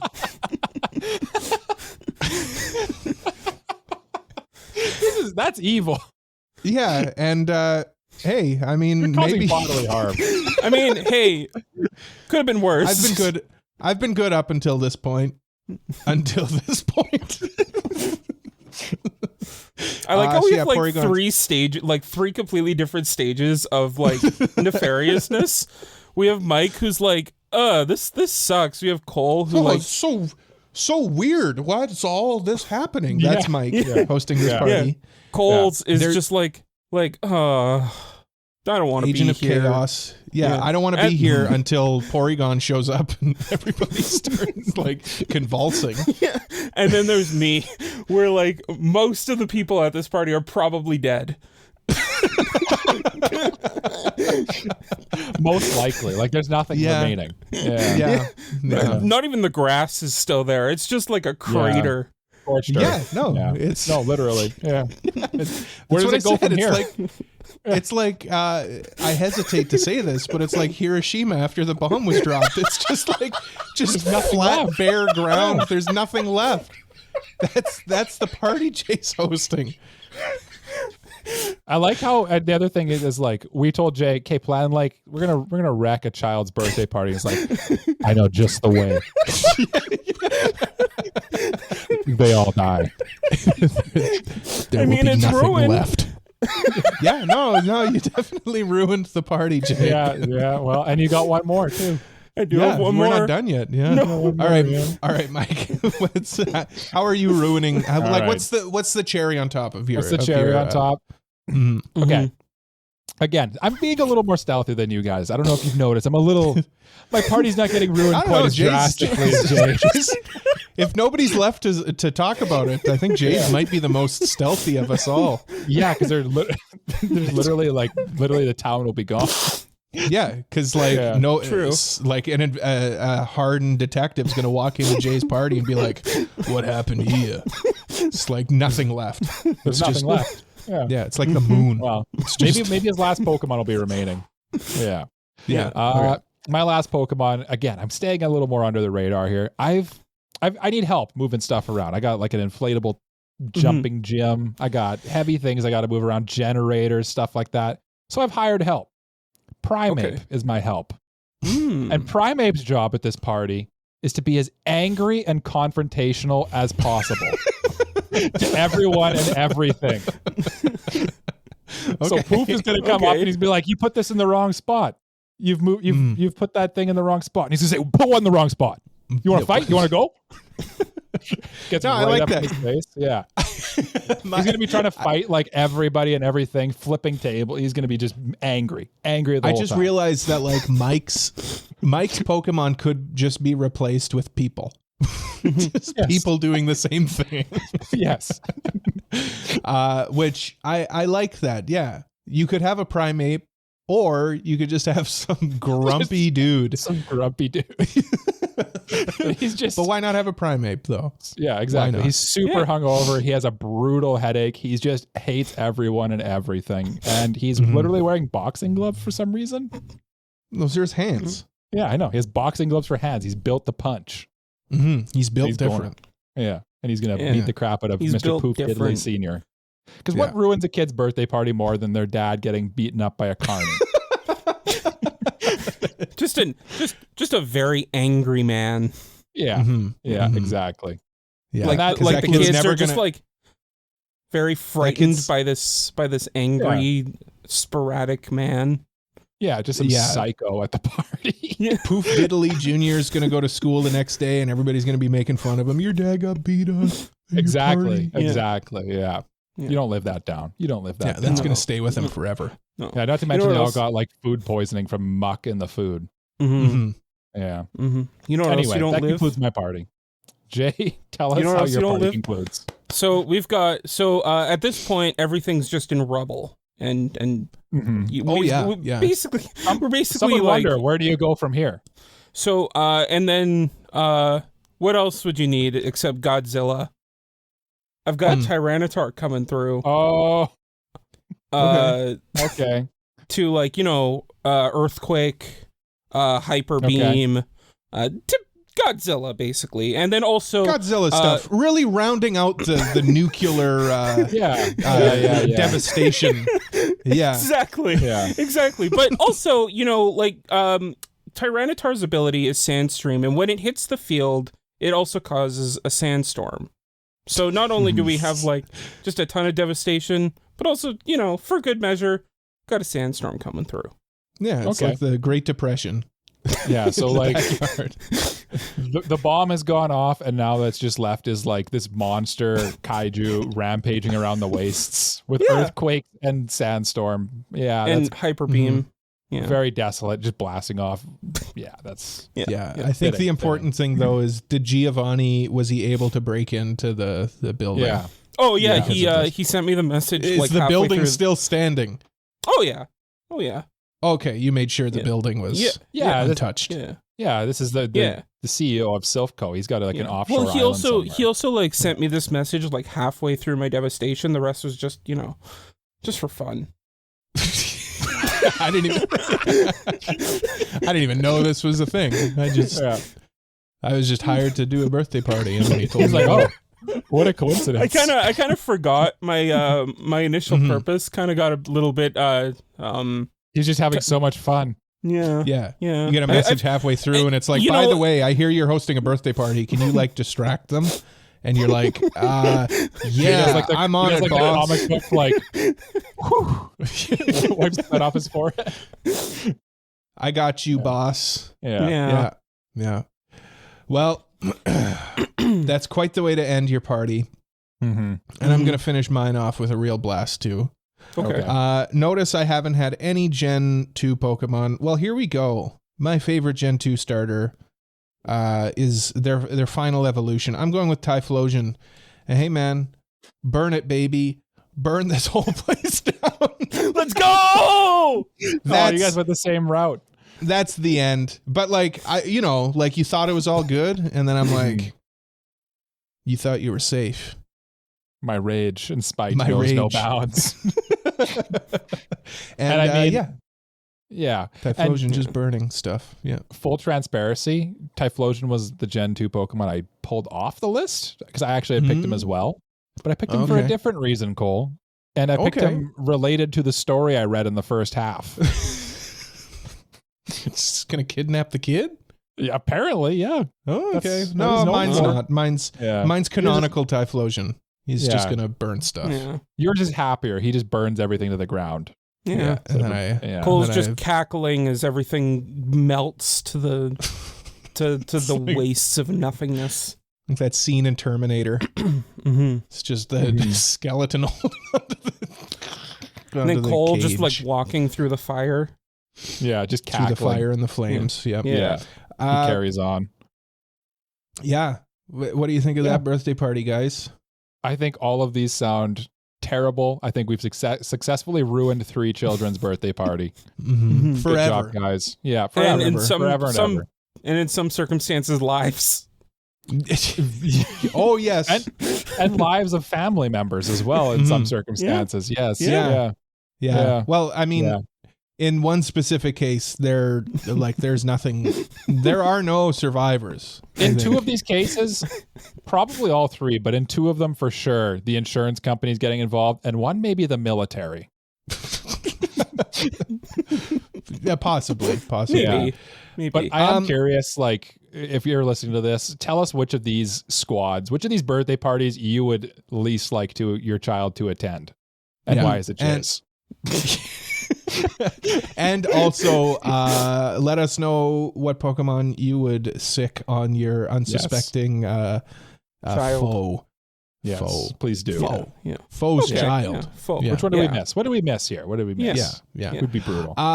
Okay, gentlemen, we do have reviews coming up, so I just want to just let everybody know. Our next manga review is the manga City. City. C-I-T-Y. Yeah. And we've got anime reviews coming up as well. Next anime review is Blood, Blockade, Battlefront. Then we're reviewing Your Lie in April. And finally, Ponpo, the Cinephile. So look forward to those. If you would please do that. and listen and stuff as well. Thank you so much for listening to another episode of AniPro. If you liked it, please leave a like. Please subscribe. Please leave a review. Please tell a friend about us. So if you really polite. like us, why don't you consider supporting us on Patreon like these lovely people, Mr. Family Guy 36, Elijah Wood, Braindead B-Dog, Peach, Frama, Kratos, Just Juzz, Mogmog, Free Rent's Feet, Antonio Bustos, Uncle of Light, and Super Mexi. By supporting us on Patreon, you get access to all sorts of perks, and it really helps the show out. We're also on social media at AniProPod, and please join our Discord community to keep up with us and other listeners. Links to everything is in the description or at our website, AniProPod.com. Jalian, Yes. if you would, please lead us in a round of bye-byes. Okay. I choose you, Electrode. Use explosion. Bye-bye. I hope Cole like edits in like a bomb dropping right now, like an explosion. And then and there's like this little bye-bye. Now I have to find a bye-bye or a bomb sound. Bomb. Yeah. Anyway, Yeah, Jay, you well. have to say bye-bye. Well, I guess because the bomb is going off. Bye-bye. Bye-bye. Bye-bye. We're blasting off again. We're blasting Team off again. Rocket's blasting off again.